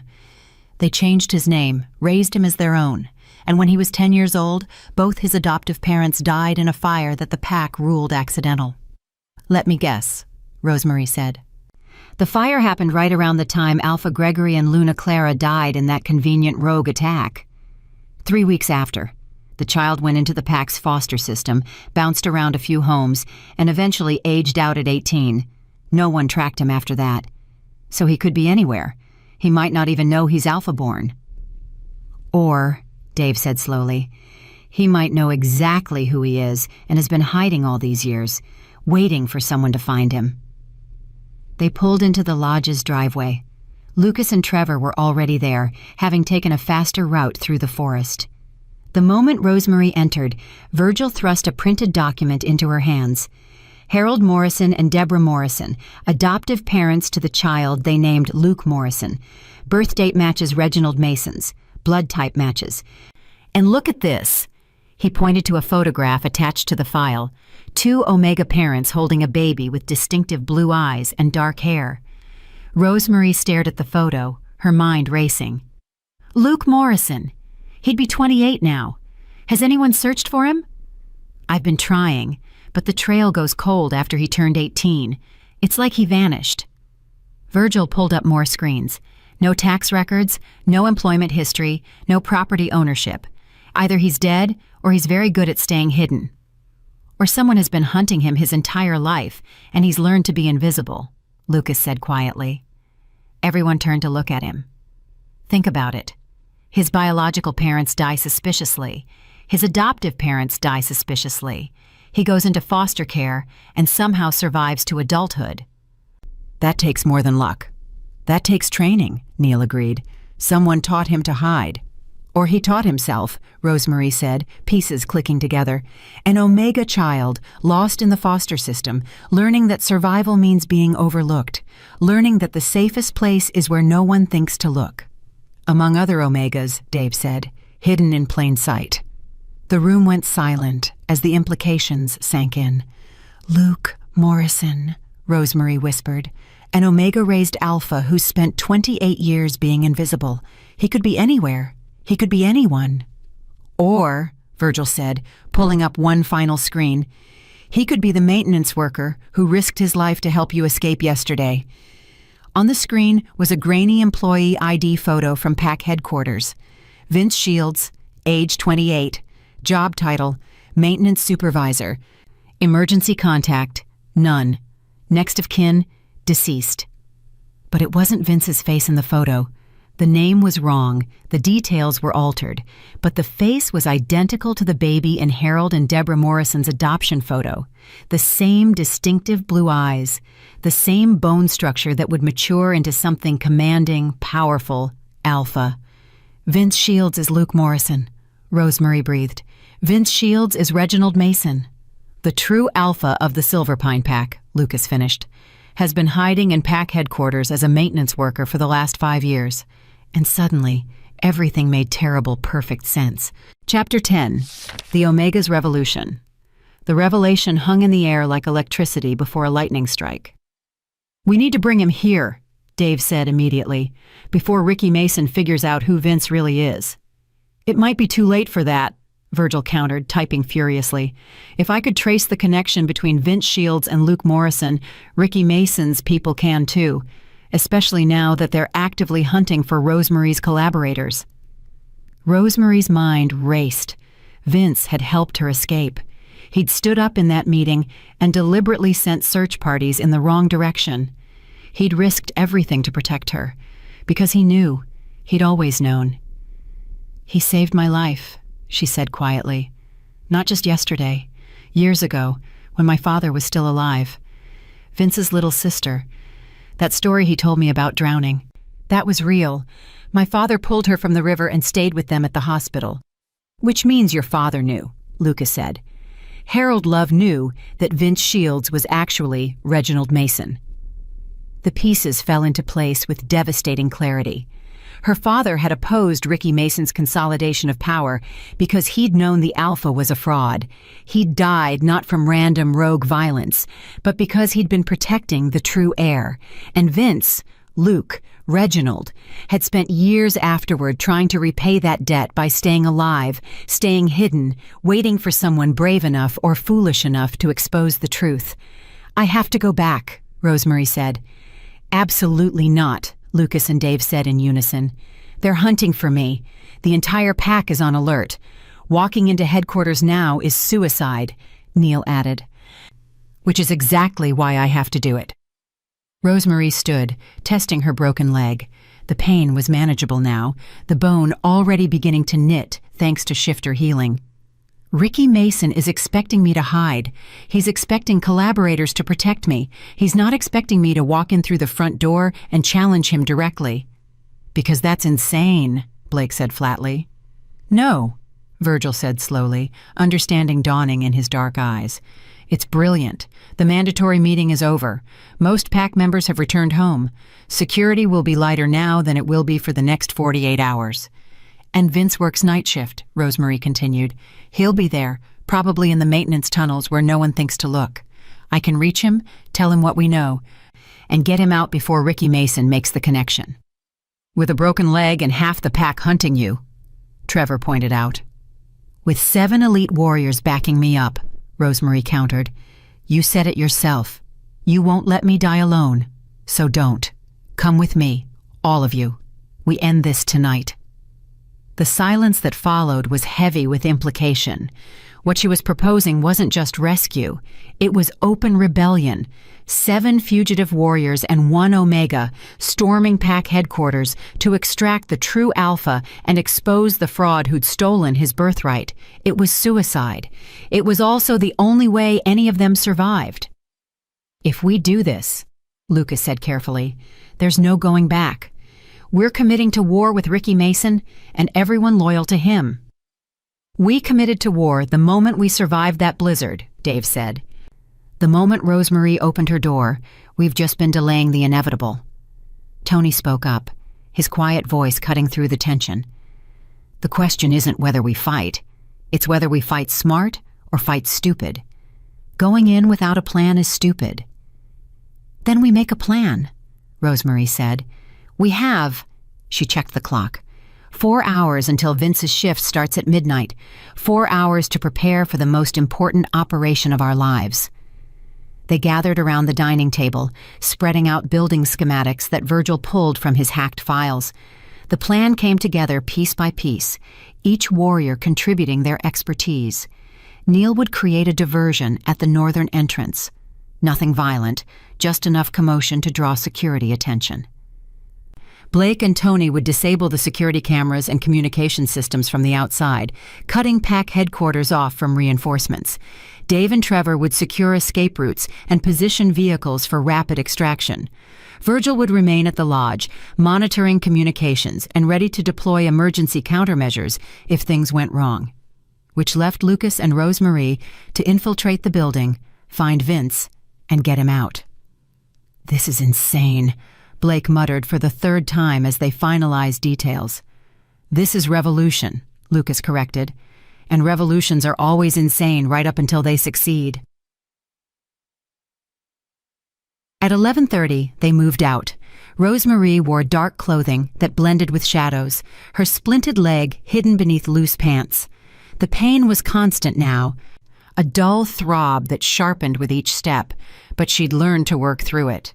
Lucas had given her a dose of painkillers strong enough to dull the worst of it without clouding her judgment. They approached pack headquarters from multiple directions, shadows in the darkness. The building was lit but quiet, most of the administrative staff gone for the night. Only essential personnel remained, security guards, night shift maintenance, a skeleton crew of wolves who'd drawn the short straw.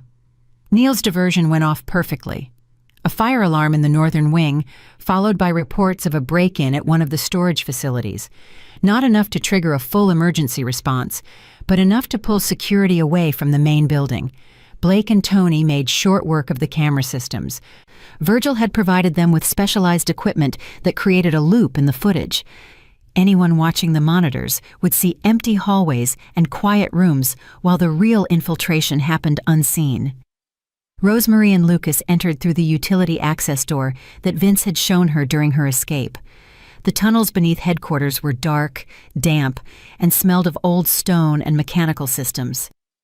Maintenance supervisor would have access to all the utility areas, Lucas whispered. If he's smart, he's using this network to move around the building undetected.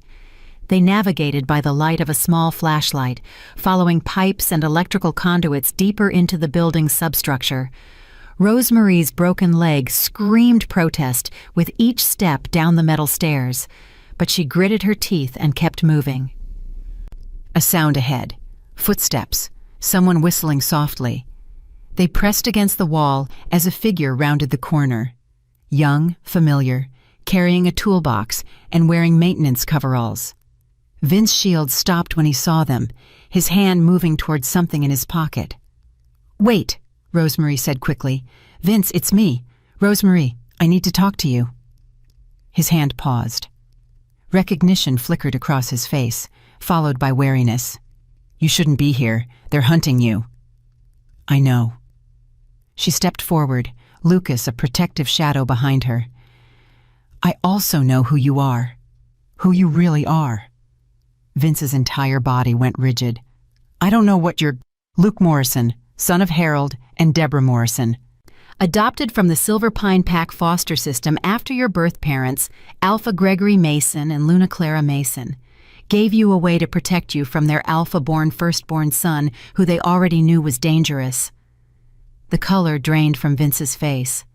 Your adoptive parents died when you were 10, Rosemary continued gently. The same month your biological parents were killed in a rogue attack that wasn't actually an attack. You've spent 18 years hiding in plain sight, surviving by being invisible, waiting for someone to figure out the truth. My name is Vince Shields, he said, but his voice lacked conviction. Your name is Reginald Mason, Lucas said. You're the true alpha of the Silver Pine Pack, and we have proof. Vince, Reginald, stared at them for a long moment. Then slowly, he set down his toolbox and sank against the tunnel wall. I knew someone would figure it out eventually, he said quietly. I just didn't think it would be Harold Love's daughter and 7 warriors who were supposed to be dead. You knew about us? Lucas asked sharply. I maintain this building. I have access to everything, including the detention cells where they held Rosemary, including the security footage they thought was erased, showing 7 wolves fighting tracker wolves to rescue her. A faint smile touched his lips. I told you, being invisible has advantages. People forget that maintenance workers see and hear everything. Then you know Ricky Mason is planning to kill all of us, Rosemary said. I know. Reginald stood, squaring his shoulders. For the first time, Rosemary saw past the submissive maintenance worker facade to the man underneath, the alpha he'd always been, buried under layers of protective camouflage. I've known for years what my brother is capable of, what he's done, the wolves he's killed to maintain his stolen position. Then help us stop him, Lucas said. Come with us. We have evidence of the adoption, proof that you're the legitimate heir. We can challenge his authority, force the Council of Alphas to investigate. No, Reginald's voice was firm. A legal challenge would take months, maybe years. How many more wolves does Ricky kill while we wait for bureaucrats to decide who has the right bloodline? How many more Omegas does he crush? How many more families does he destroy? Then what do you propose? Lucas asked. Reginald's blue eyes, those distinctive alpha eyes that marked him as Gregory Mason's son, blazed with sudden fire. I propose we do this the old way, the way our ancestors did before councils and politics complicated everything. A direct challenge, Rosemary breathed. An alpha challenge, Reginald corrected. Combat to submission or death. Winner takes the pack. It's pack law, older than any council decree. And Ricky Mason can't refuse without admitting he's afraid of a maintenance worker. He'll kill you, Lucas said bluntly. You've been hiding for 18 years. He's been training as alpha. You're not ready for... I've been preparing for this my entire life. Reginald's voice held steel now, the submissive Omega act completely gone. Every odd job, every night shift, every moment I spent being invisible, I was watching him, learning his patterns, understanding his weaknesses. And I've been training too, just not where anyone could see. He rolled up his sleeve, revealing the kind of muscle definition that didn't come from casual exercise. Being Omega doesn't mean being weak. It means being underestimated. And sometimes, that's the greatest weapon of all. Rosemary felt hope bloom in her chest for the first time in days. When? Tomorrow night. The new moon. Reginald checked his watch. Traditional alpha challenges happen under the new moon. It's symbolic. Darkness before the dawn, death before rebirth, and it gives us 24 hours to prepare and spread the word. Spread the word, Lucas echoed. An alpha challenge requires witnesses. Pack members have to see it, acknowledge it, accept the results. Reginald's smile turned sharp. Which means we need to make sure every Omega, every low-ranked wolf, every invisible pack member knows to be at the challenge ground tomorrow night. The wolves Ricky Mason has spent years crushing need to see him fall. The invisible army, Rosemary murmured, remembering Deborah Roberts' words. When you're ready to fight back, you won't be alone. Exactly. Reginald pulled out his phone and began typing rapidly. I have contacts. Wolves who remember what this pack used to be before Ricky turned it into his personal dictatorship. By morning, every Omega and low-ranked wolf in Silverpine territory will know that the true Alpha is challenging the false one. Ricky Mason will try to stop the challenge, Dave said, appearing from the tunnel entrance with Trevor. He'll claim it's illegal, unprecedented. It's neither, Trevor interrupted. I looked it up. Pack law explicitly allows Alpha challenges from any wolf with legitimate bloodline claim. And with the evidence we have, which includes testimony from the elder Georgina Noble, Virgil's voice crackled over their communicators, who just sent me a video message confirming her vision about the false king and the hidden heir. She's willing to testify before the Council of Alphas if needed. Everything was falling into place. Not perfectly, not safely, but falling nonetheless. We have one night, Lucas said. One night to prepare Reginald for the fight of his life. One night to gather witnesses. One night to make sure that when the sun rises on the day after tomorrow, the Silverpine Pack has its rightful Alpha. Or we all die trying, Blake added from the tunnel entrance. There are worse ways to die, Reginald said quietly, than fighting for truth. They emerged from the tunnels together. 8 wolves who shouldn't have stood a chance against the entrenched power structure. One true Alpha who'd spent 18 years pretending to be invisible. 7 elite warriors who'd been sentenced to death for learning the truth. And 1 Omega who'd opened her door to strangers and started a revolution. The next 24 hours were a blur of preparation. Virgil sent encrypted messages to every contact they could verify, spreading word of the challenge. Rosemary reached out to Deborah Roberts and the other Omegas who'd protected her during the meeting. Within hours, a network of invisible wolves was mobilizing, passing information through channels the ranked wolves never monitored. Lucas and the others trained Reginald, preparing him for combat against an opponent who'd spent years honing Alpha techniques. Reginald proved to be a quick study. Years of observation had taught him Ricky's fighting style, and his Omega-trained agility gave him advantages the larger Alpha wouldn't expect. He's strong, but he's arrogant, Reginald explained as they drilled combinations. He's spent so long believing he's untouchable that he's forgotten to guard his weaknesses. Everyone has weaknesses, Dave said. Even Alphas. Especially Alphas, Rosemary corrected, watching from the sidelines where her broken leg kept her benched. Especially ones who've built their power on lies. As dawn broke, Virgil reported the response. Over 200 low-ranked pack members had confirmed they would witness the challenge. Omegas, low betas, wolves who'd spent years being overlooked and undervalued. They would form the audience, and their presence would make the challenge legally binding. Ricky Mason can't refuse now, Virgil said with satisfaction. Not without looking like a coward in front of half the pack. He'll bring his own supporters, Neil warned. Elite guards, loyal betas, wolves who benefit from his regime. Let him, Reginald said. His voice had changed over the last 24 hours, gaining depth and authority. The maintenance worker was gone, replaced by the Alpha he'd always been beneath the disguise. Let him bring everyone.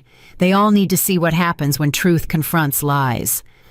As evening approached, they made their way to the traditional challenge ground, a clearing in the forest north of Pack headquarters, marked by ancient stones that predated modern Pack politics. It was neutral territory, sacred ground where Pack law held absolute authority. They arrived to find the clearing already filling with wolves. Omegas stood in clusters, their faces nervous but determined. Low-ranked betas who'd suffered under Ricky's rule, young wolves who'd only known fear and oppression, and scattered among them, the ranked wolves, the ones who benefited from the current system, who'd come to see the challenge crushed and order restored. Helga arrived in her luxury SUV, Tanya beside her. They stared at Rosemary with expressions of shock and rage. "You're supposed to be in hiding," Helga hissed as she passed. "I was," Rosemary replied calmly. "I was hiding the truth, but it's time for truth to be seen."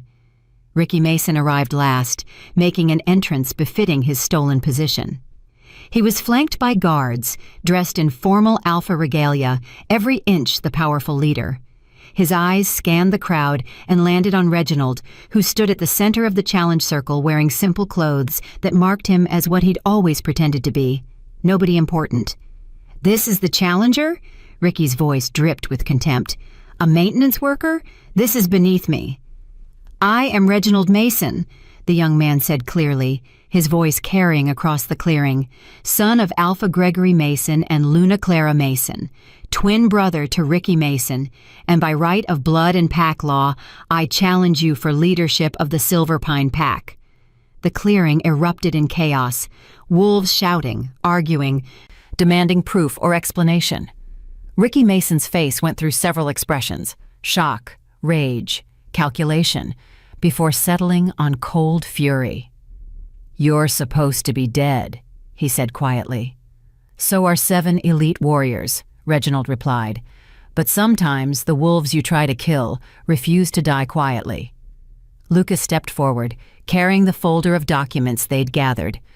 Birth certificates, hospital records, adoption papers, testimony from Elder Georgina Noble, all confirming that Reginald Mason survived his birth, was given to adoptive parents for protection, and has lived under assumed names for the past 28 years, while you built a regime on lies and murder. "Including the murder of Harold Love," Rosemary added, her voice steady despite the fear churning in her stomach. "My father, who opposed your consolidation of power because he knew you were a fraud." The crowd's chaos intensified, but above it all, one voice rang out clear and commanding. "Enough!" An elderly woman pushed through the crowd, Elder Georgina Noble herself, flanked by 2 other pack elders. "I have come to witness this challenge and verify the claims made. Present your evidence." What followed was a strange, formal proceeding. Documents examined, testimonies heard, Georgina Noble's vision recounted in detail. Through it all, Ricky Mason stood silent, his expression growing darker. Finally, Georgina spoke. "The evidence is compelling. Reginald Mason has legitimate claim to alpha status. The challenge is valid under pack law." "Then let's end this farce," Ricky snarled. He stripped off his formal jacket and stalked to the center of the circle. "I accept the challenge. Combat to submission or death. And when I'm done crushing this pretender, I'll deal with the rest of you traitors." Reginald moved to meet him, and the crowd fell silent. The fight began with Ricky's overwhelming assault. He was larger, stronger, trained in alpha combat techniques. His fists were hammers, his movements precise and brutal. Reginald gave ground, dodging and weaving, using his smaller size and Omega-trained agility to avoid the worst of the attacks. "Stand still and fight!" Ricky roared, frustration mounting as his opponent refused to engage directly. "Why?" Reginald asked, dancing away from another heavy blow. "You've spent 18 years pretending to be something you're not. I've spent 18 years actually being what I was born to be. I know who I am. Do you?" The words struck deeper than any physical blow. Ricky's attacks became wilder, sloppier, rage overcoming strategy. And that's when Reginald struck. He moved like water, flowing around Ricky's guard and landing a precise blow to the kidney. Then another to the solar plexus, a third to the knee that made the larger wolf stumble. "You killed my parents," Reginald said, his voice carrying across the silent clearing. "You killed Harold Love. You sent 7 loyal warriors to die in a blizzard. You've terrorized this pack for years. And for what? Power you were always too weak to earn legitimately?" Ricky lunged, and Reginald caught his arm, using the larger wolf's momentum to throw him to the ground. In seconds, he had Ricky pinned, his hand around his brother's throat. "Yield," Reginald commanded, his voice pure alpha now. "Yield and face justice, or die and face nothing at all." For a long moment, Ricky struggled. Then, seeing the death in his brother's eyes, he went limp. "I yield," he gasped. The clearing erupted in cheers from the Omegas and low-ranked wolves. Reginald stood, releasing his brother's throat, and faced the crowd. "I am Reginald Mason, rightful alpha of the Silver Pine Pack," he declared, "and my first act is to promise that no wolf in this pack will ever again be judged solely by their rank at birth. Omega, Beta, or Alpha. We all have worth. We all have voice, and we will all be heard." The cheering intensified. Rosemary found herself crying, tears streaming down her face as she watched the maintenance worker transform into the alpha he'd always been meant to be. Lucas appeared beside her, steady and solid. "We did it." "He did it," Rosemary corrected. "We just helped him remember who he was." "No," Lucas said, turning to face her. "You did it. You opened your door to 7 dying wolves. You risked everything to find the truth.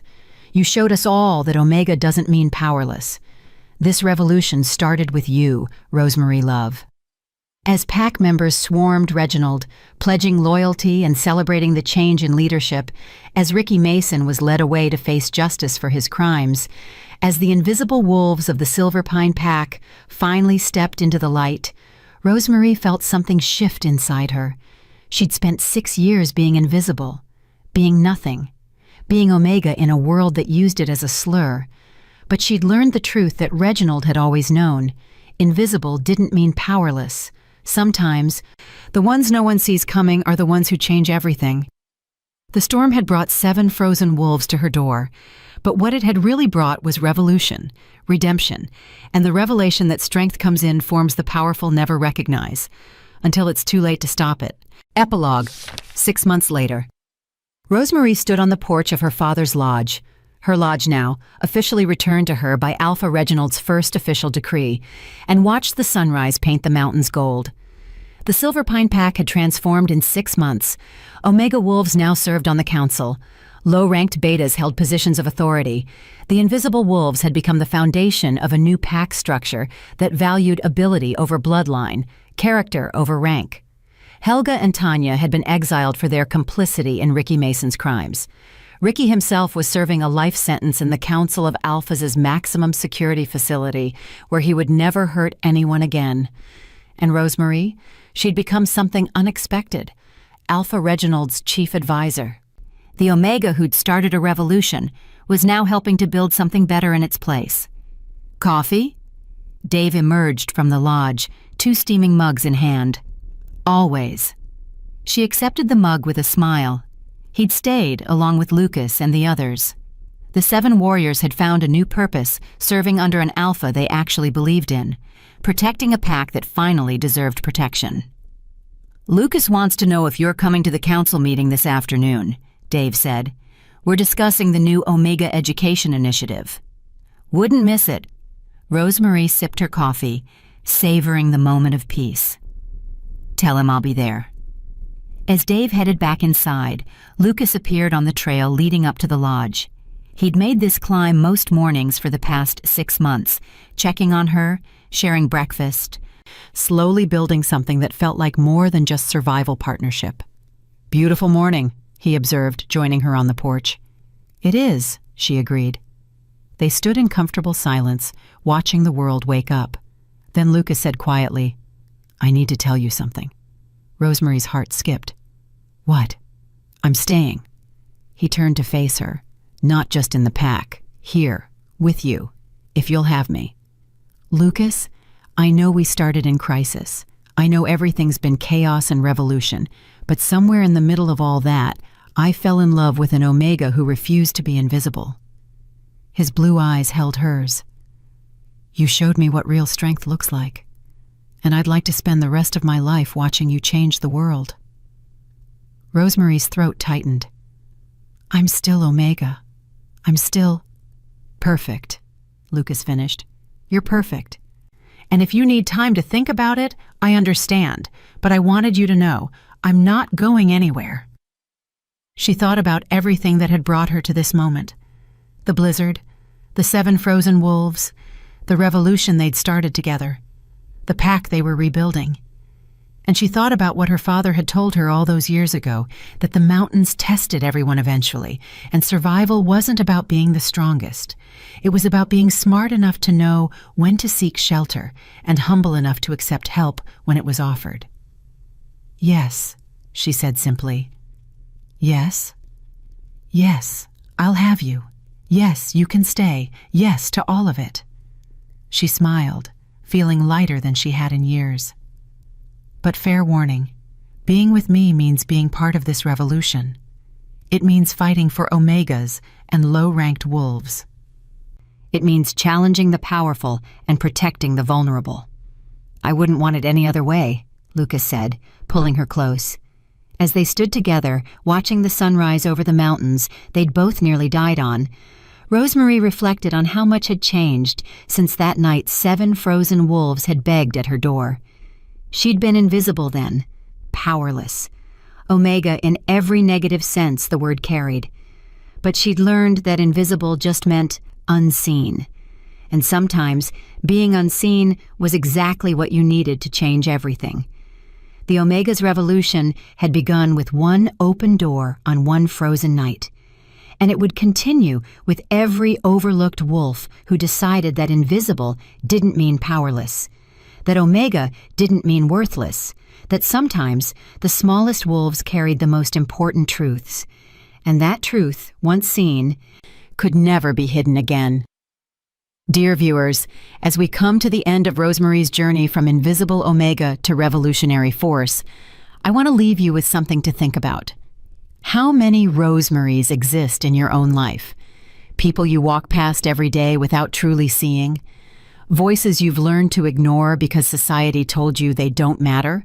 Rosemary's story reminds us that strength doesn't always roar. Sometimes it's the quiet girl who opens her door in a blizzard. Sometimes it's the maintenance worker who risks everything for truth. Sometimes it's the invisible ones who change the world because no one saw them coming. Here's my question for you. If 7 frozen wolves appeared at your door during a storm, knowing it would cost you everything, would you open it? Or would you choose safety over compassion? Drop your honest thoughts in the comments below. And if Rosemary's courage moved you, if her transformation from overlooked to unstoppable inspired something in you, please hit that like button. It helps stories like these reach others who need to hear that being underestimated isn't a weakness. It's a weapon. Thank you for being part of this journey. Until next time, remember, the ones no one notices are often the ones who change everything.